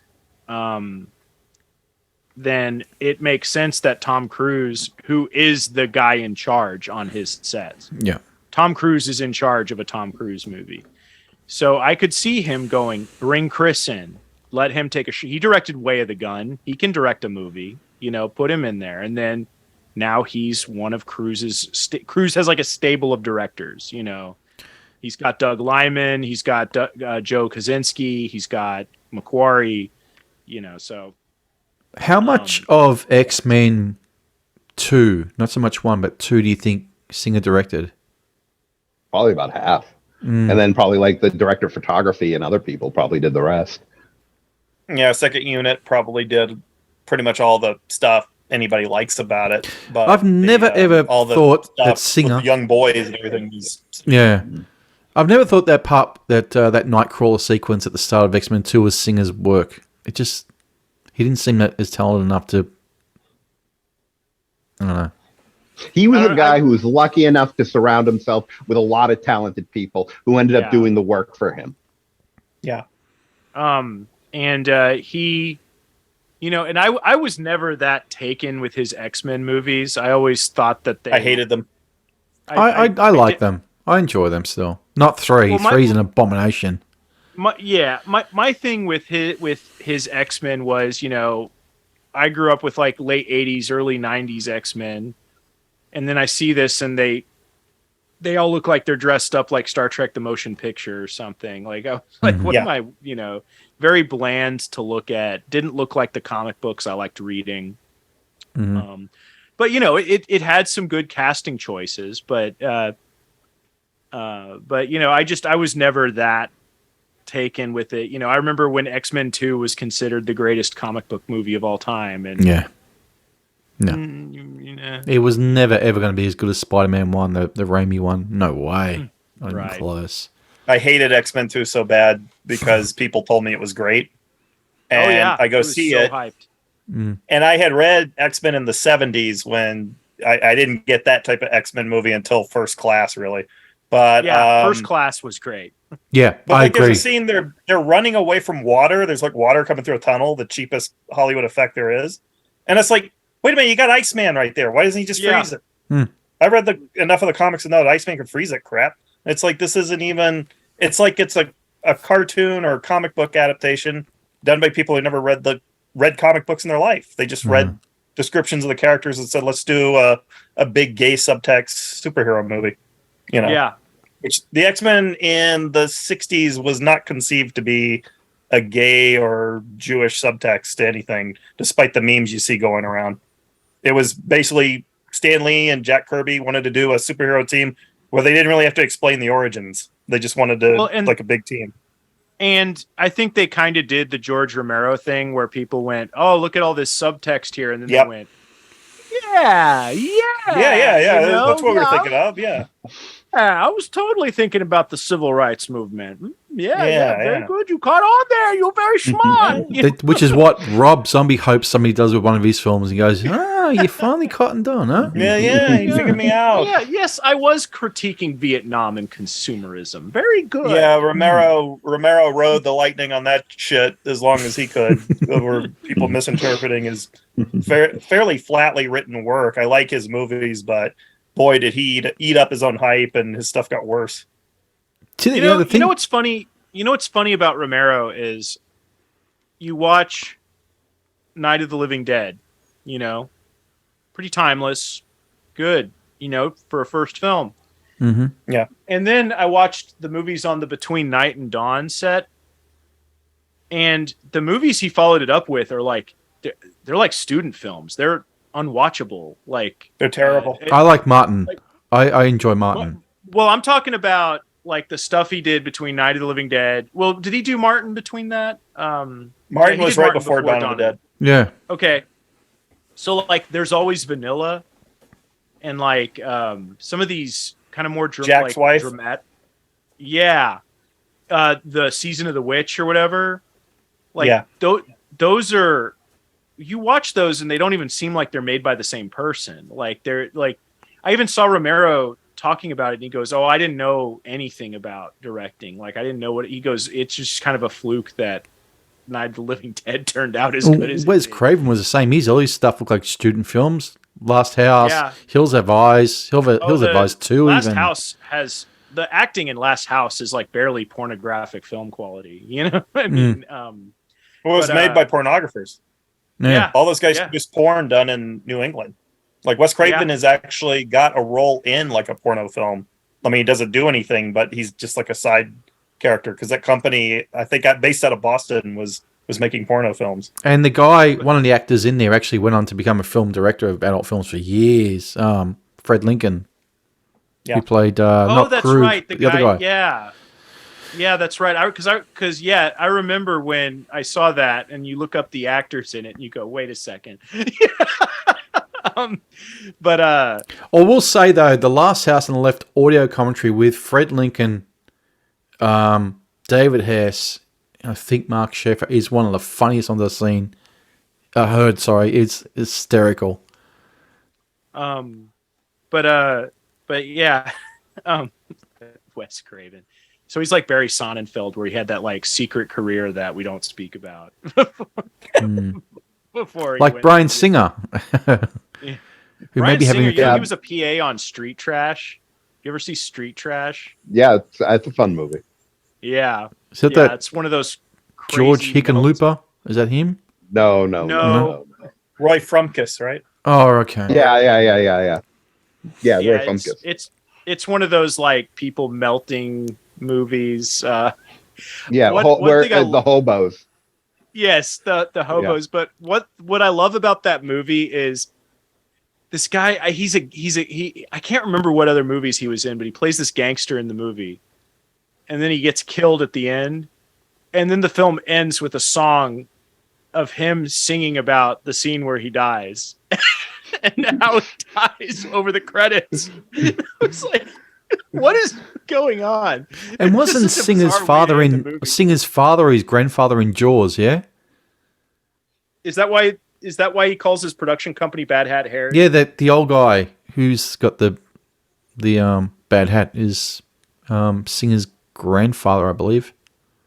Really? This town, it's all nepotism, you guys. Yeah. Anyway. Any more? I've got some more notes here. I said this thing runs 40 minutes, but felt twice of that. It was insufferable. Yeah, the story was a convoluted mess. I can completely see why it wasn't picked up. This is an oddity to be seen once and once only. Absolutely no positives from this. Worst Munsters product ever, and it's just made Rob Zombie's film a bit more easy to sit through compared to this tripe.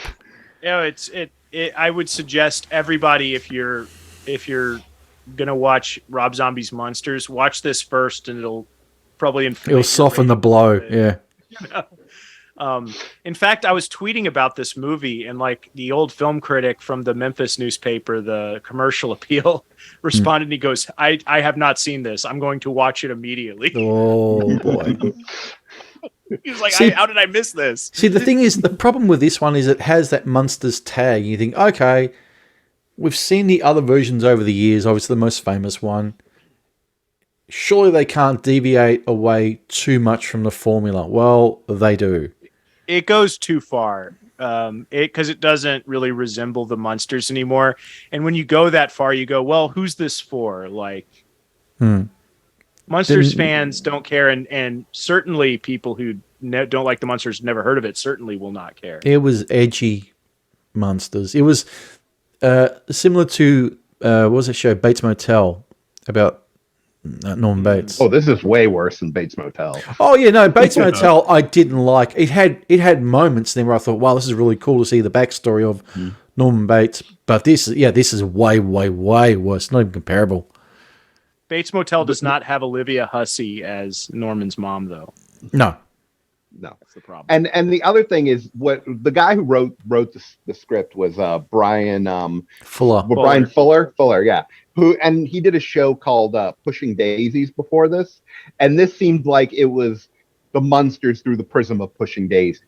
If you've ever saw that show. No. Yeah. It was directed by Barry Sonnenfeld, actually. Yeah, it was directed by Barry Sonnenfeld, yes. But, they were like, okay, we need a gayer director for the Munsters. Who do we have? And they were Brian's like, of course. Let's get a lesbian as Lily. Let's get a trans man who now goes by the pronoun of her, he, or her, them, or whatever the fuck it is. I don't know.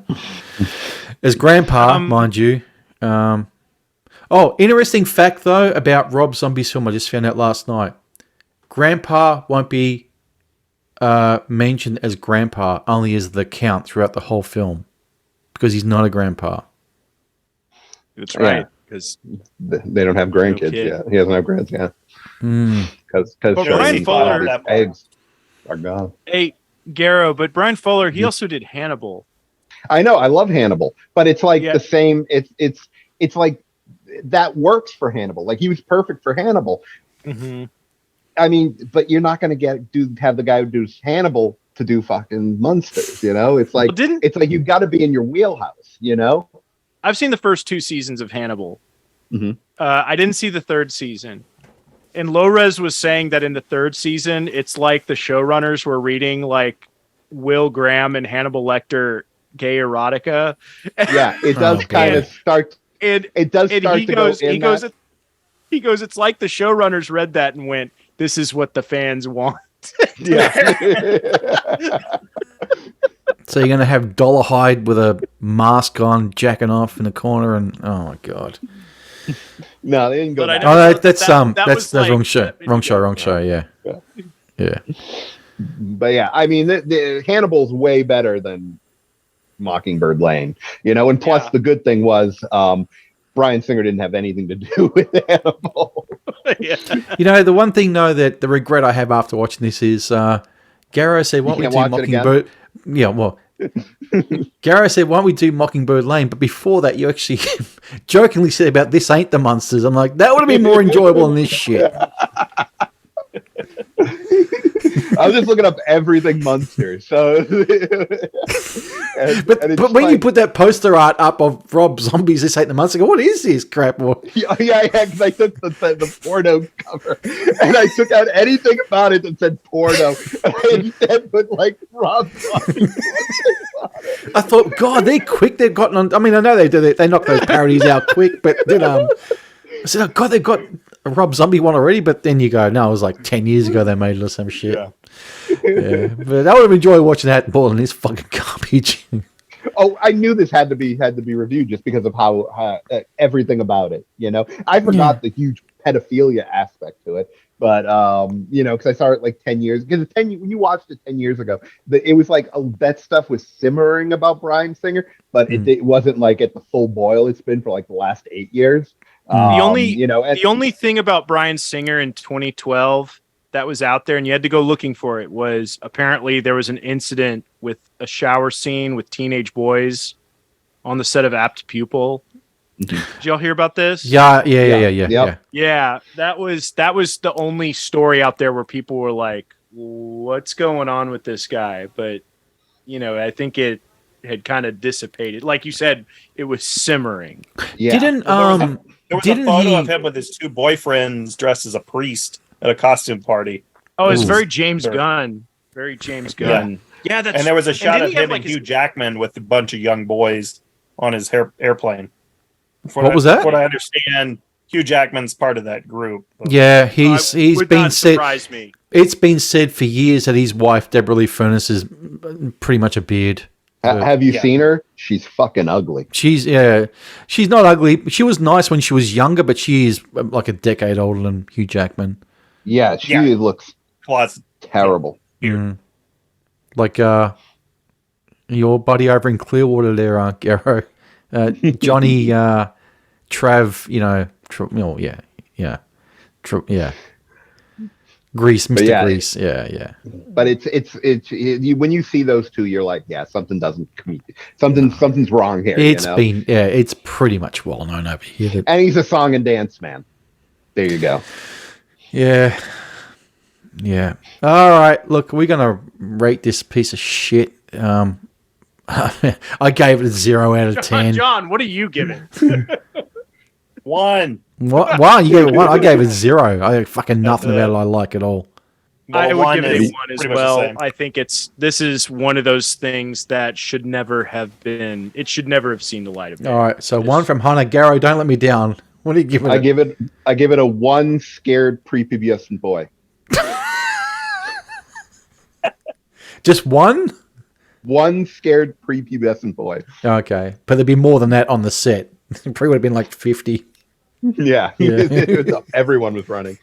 I just don't. If you want to get infuriated, just think about the casting of Eddie Munster for the show. It'll make you angry, because shenanigans went on during that.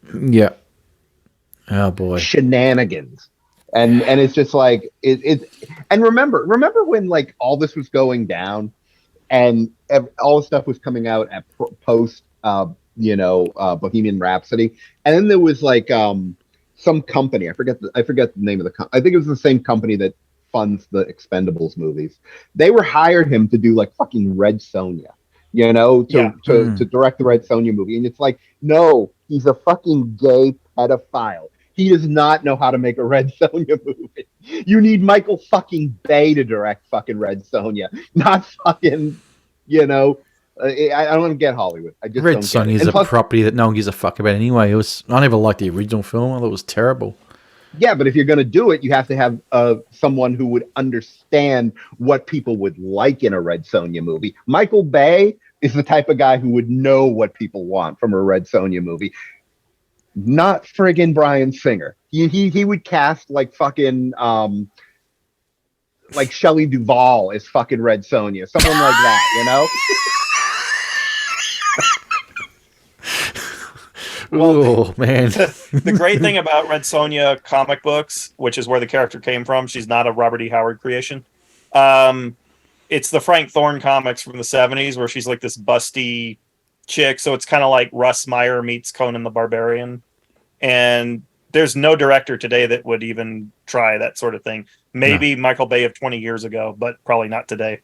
It's just Actually, there is one. There's Who? one. Garo. No one's going to give that's me true. anything. No one will give me any money to make a movie. All right. If you were given a Munsters property, okay, shit, they gave Rob Zombie one. So if you were given a Munsters, okay, let's say Munsters 2 with Rob Zombie. Some reason they give a Munsters 2, but Zombie, you got to get a co-writer on. He watches Dangerous People, says, I like this guy. I'm going to contact him and we'll see how we go. Where would you take the story of Munsters 2? Well, I got to see where he takes it in Munsters 1. I can tell you now where it's going to finish up. It's going to finish up with Lily saying to Herman, Hermie, I got a special surprise. And you're going to see the baby bump. That's it. So she's read. That's it. I think that might be out of Rob Zombie's wheelhouse. You know, because I don't think he can even like fuck around with that, like putting a baby bump on Sherry Moon Zombie. I think it'd be too scary for him. All I she think got to do is eat an apricot. for Rob Zombie. You know what I love about it. I think isn't like Sherry Moon Zombie the oldest Lily Munster ever? Oh, easy. She's like 52 or something. 2, I think. Yeah. Yeah, I mean, Yvonne DiCarlo was 50. Early 40s. She was when she did Munsters. No, yeah, she might have been about 40, 41, but I mean, she was actually about 54 when she did Munster Revenge in 81. I'm saying. Yeah, but I'm just saying I'm talking about like. Oh yeah, starting. yeah, but I'm just drawing the parallels between even older Yvonne DiCarlo for Munster Revenge compared to Sherry Moon for the first one. Yeah, I mean, there's no reason why he couldn't have said, look, well, there is probably called divorce.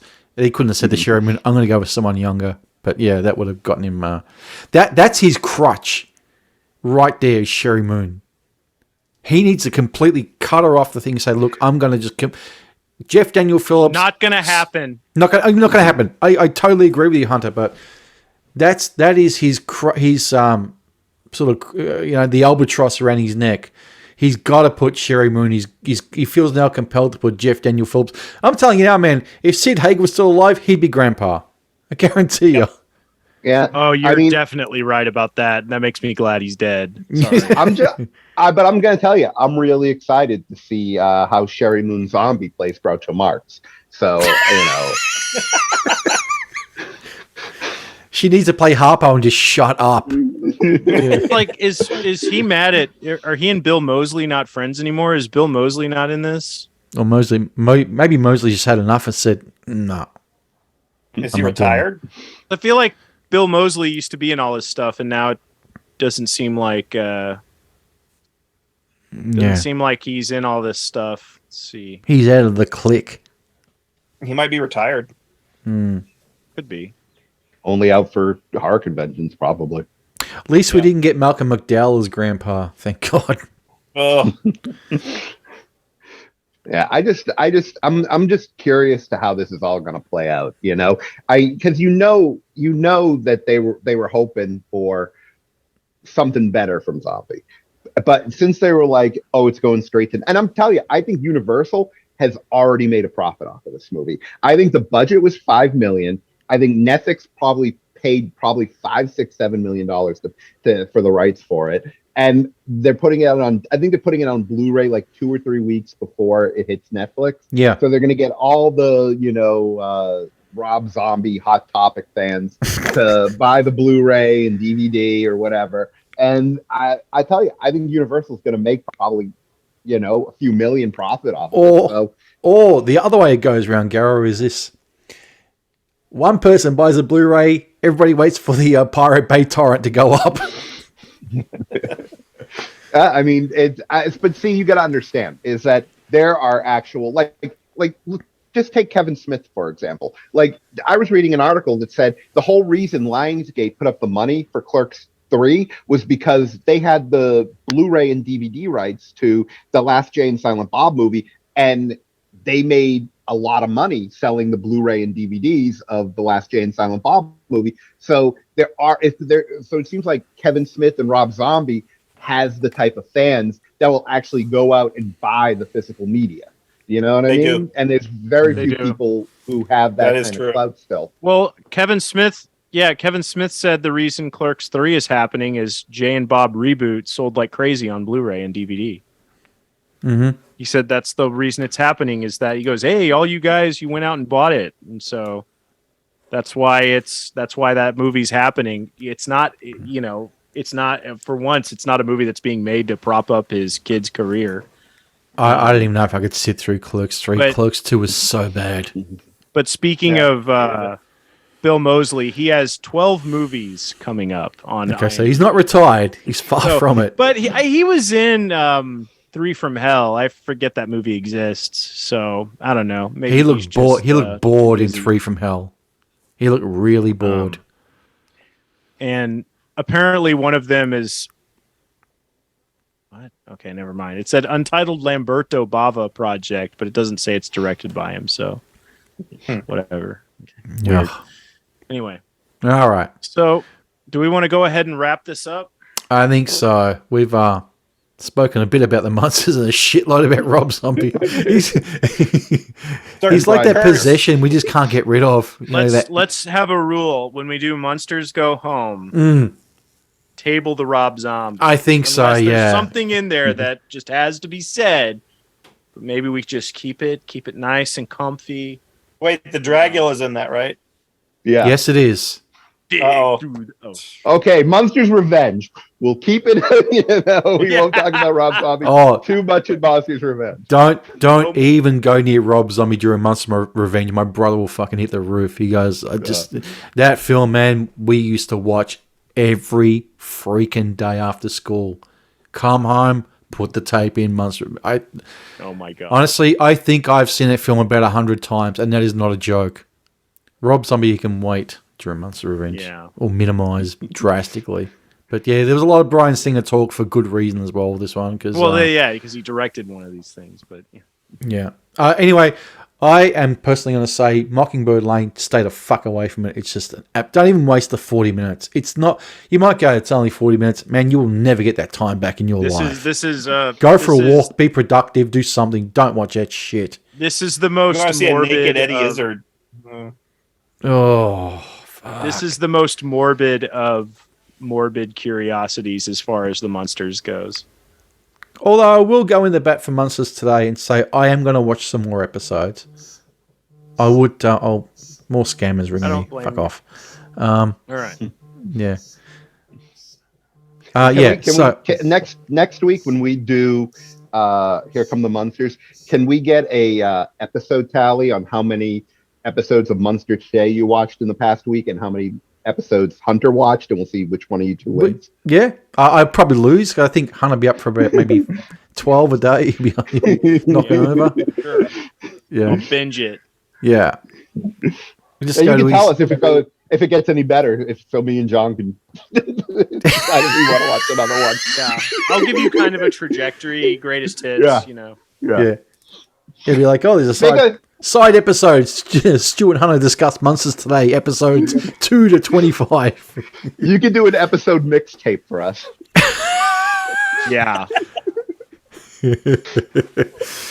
No, I really am going to watch some more episodes of that. Binge it. I'll maybe watch 3 in a row. That'd be about it. Until I think that'll be my threshold before I say, I'm out. I don't know. I kind of now want the Hunter Stewart Munsters Today podcast. Yeah. Midnight Munsters Cowboys. Yep. Midnight Munster. Every week, a new episode of Munsters Today. Yep. Yeah. And we managed to get John Shuck on and say, you know what, we thought you were the best Herman of the all. We'll do we're gonna do. I'm starting a new podcast. It's called Munsters Today, and we go through every single episode of Munsters Today. Yeah. and you go through all 72 episodes. Yeah. Garo and I will can't do wait. a spin-off of that, the Munsters Today after show. And we'll talk Yeah, about where it. we Yes. actually. The After Dark that episode, one- yeah. John, Yeah. that one will be called Munsters Yesterday and Today. Yes. Munsters Y&T. Yeah. Or it Because could, we want to get in on that before Chris Hardwick does. That's why we're doing Yes. it. Yes. actually, when you mentioned about yesterday and today, I was thinking of the Beatles Butcher cover album, not Y&T, but that is the sort of thing Rob Zombie would do.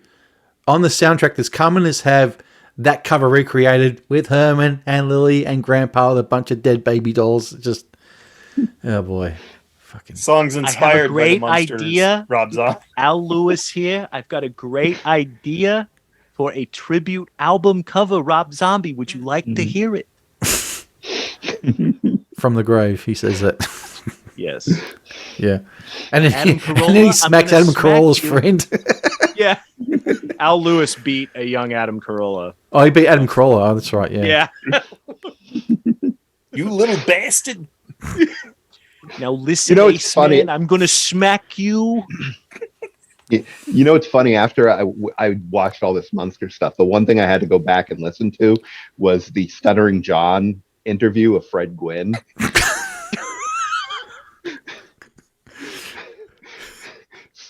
Because it's just like him asking him Munster's question, and Fred Gwynn being like, you know, completely nice. Like he asked him, did Vincent Van Gogh ever dress as dress as Frankenstein, you know, and stuff like that. And it's like, because I guess Fred Gwynn, like later in life, you know, was kind of like ambivalent about the whole Herman Munster thing. Like he's like, I've done all this other work. Why aren't people noticing all this other work I've done? Why doesn't nobody notice me in Munsters. Pet Cemetery? Yeah. Don't want to go up that road. I'd go My Pet cousin Cemetery. Vinny. My cousin Vinny. Yeah. Yeah. That's what I was going to say. Yeah. But it's and all he's doing, Stuttering John is asking him is stupid Munsters like questions. Yeah. And then there'll be Sad a to go side episode where Garo and I review This Ain't the Munsters scene by scene.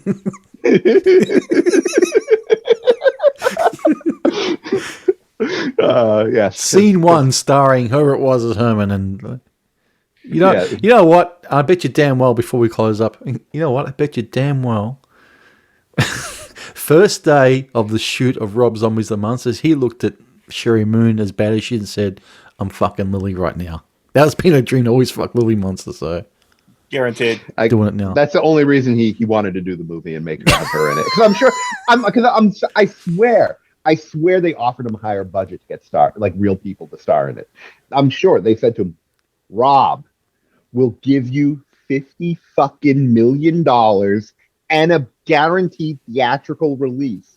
Hire real fucking people. Yeah. And he's like, no, Sherry is Lily. And they're like, take your $5 million and get the fuck to Budapest and don't talk to us until the fucking thing's in the cam.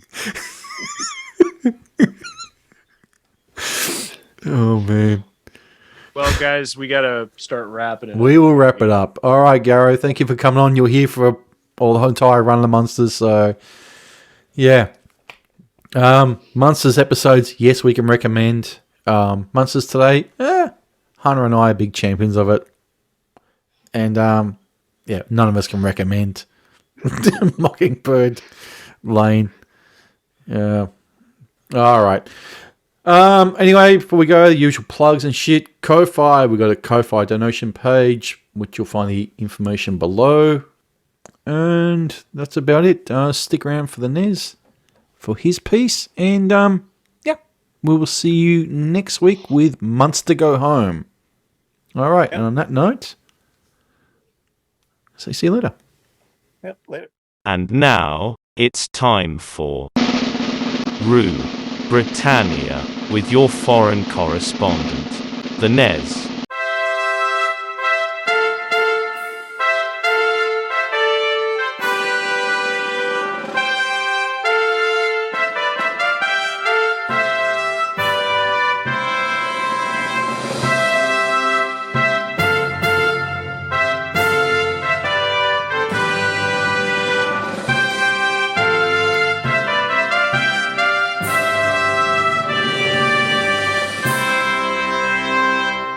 In a move that will surprise nobody other than those who think that 3,000 years of longing lands at the airport with wheels on the runway, it doesn't, Boris Johnson finally took his leave from public office this week in his usual going-in-style knock-'em-dead manner, we've come to basically know and loathe.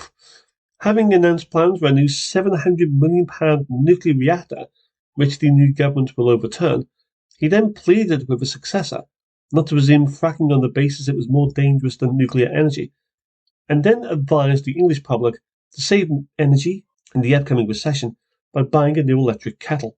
This as he left number 10 whilst accidentally hitting his head on the doorframe on the way out. This while promising a return in the best Bond villain manner to public life. Given Barbara Broccoli's obsession with woke CRGT, race and gender swapping, he'd make a fantastic head of a Black Caribbean drugs cartel. Indeed, given the tens of thousands murdered over COVID lockdown, or his, no acting required. Culture, and the 3-day Notting Hill Carnival in London was held for the first time in 3 years last week. It went as well as could be expected. 209 arrests, 1 dead, 1 police was dead, multiple injuries, and a collapsed bus shelter. The latter when a group of rebels decided to climb onto the roof of a bus shelter to perform the Boogaloo Shrimp. Guess what happens next? The bus shelter collapses through the weight. As for the murder victim, he was a local black immigrant community rapper found dead in the street in very suspicious circumstances. Which is to say, a knife attack. Normally, if anything, would actually at this stage sound like a routine episode of CSI London, except in this case the team is so preoccupied with the idea of measuring each other's skirts and hemlines that solving the idea of crime just basically really gets in the way of the job. Anyway, same time next year. Sport, and ex-Manchester United captain Ryan Giggs breathed a sigh of relief with his rape trial in Manchester collapsed after 3 weeks. The presiding judge offered no explanation for the end of proceedings, though it is suspected that jury tampering at least may be the reason, or possibly alternatively, the idea of the jury being influenced by public remarks. The judge instead ordered a retrial for next year. Given the embarrassment caused to both the defendant and both his alleged victims, the rematch should be revelatory as the original trial. Giggs' private life with the opposite sex basically really indicates that he really scored, frankly, more ways than one. Final notes in passing, Evita Peron and her wife Harry Markle returned to the UK for a 2-week visit. Arriving in the early hours of the morning with blankets over their heads, the ex-Royal Woodentops arrived to undertake their usual annual holiday, consisting of booing, jeering and rotten fruit throwing. Their favourite film, by the way, is The Great Rock and Roll Swindle. The BBC donates £1.42 million of licence fee payers' money to charities in relation to Lord Dyson's report, which held last year that the BBC was culpable in the death of Diana, Princess of Wales. Makes a change from the BBC blowing the money on rainbow flags and coke. And Merseyside police screw up the investigation into the fatal shooting of a 9-year-old child by grovelling to the local underworld for information on the killers and the local fraternity for telling them to get lost. The police, nonetheless, should basically stick to what it is they actually really do best, which is to say, woke CRGT policing. After all, has worked so well in the past. PAX.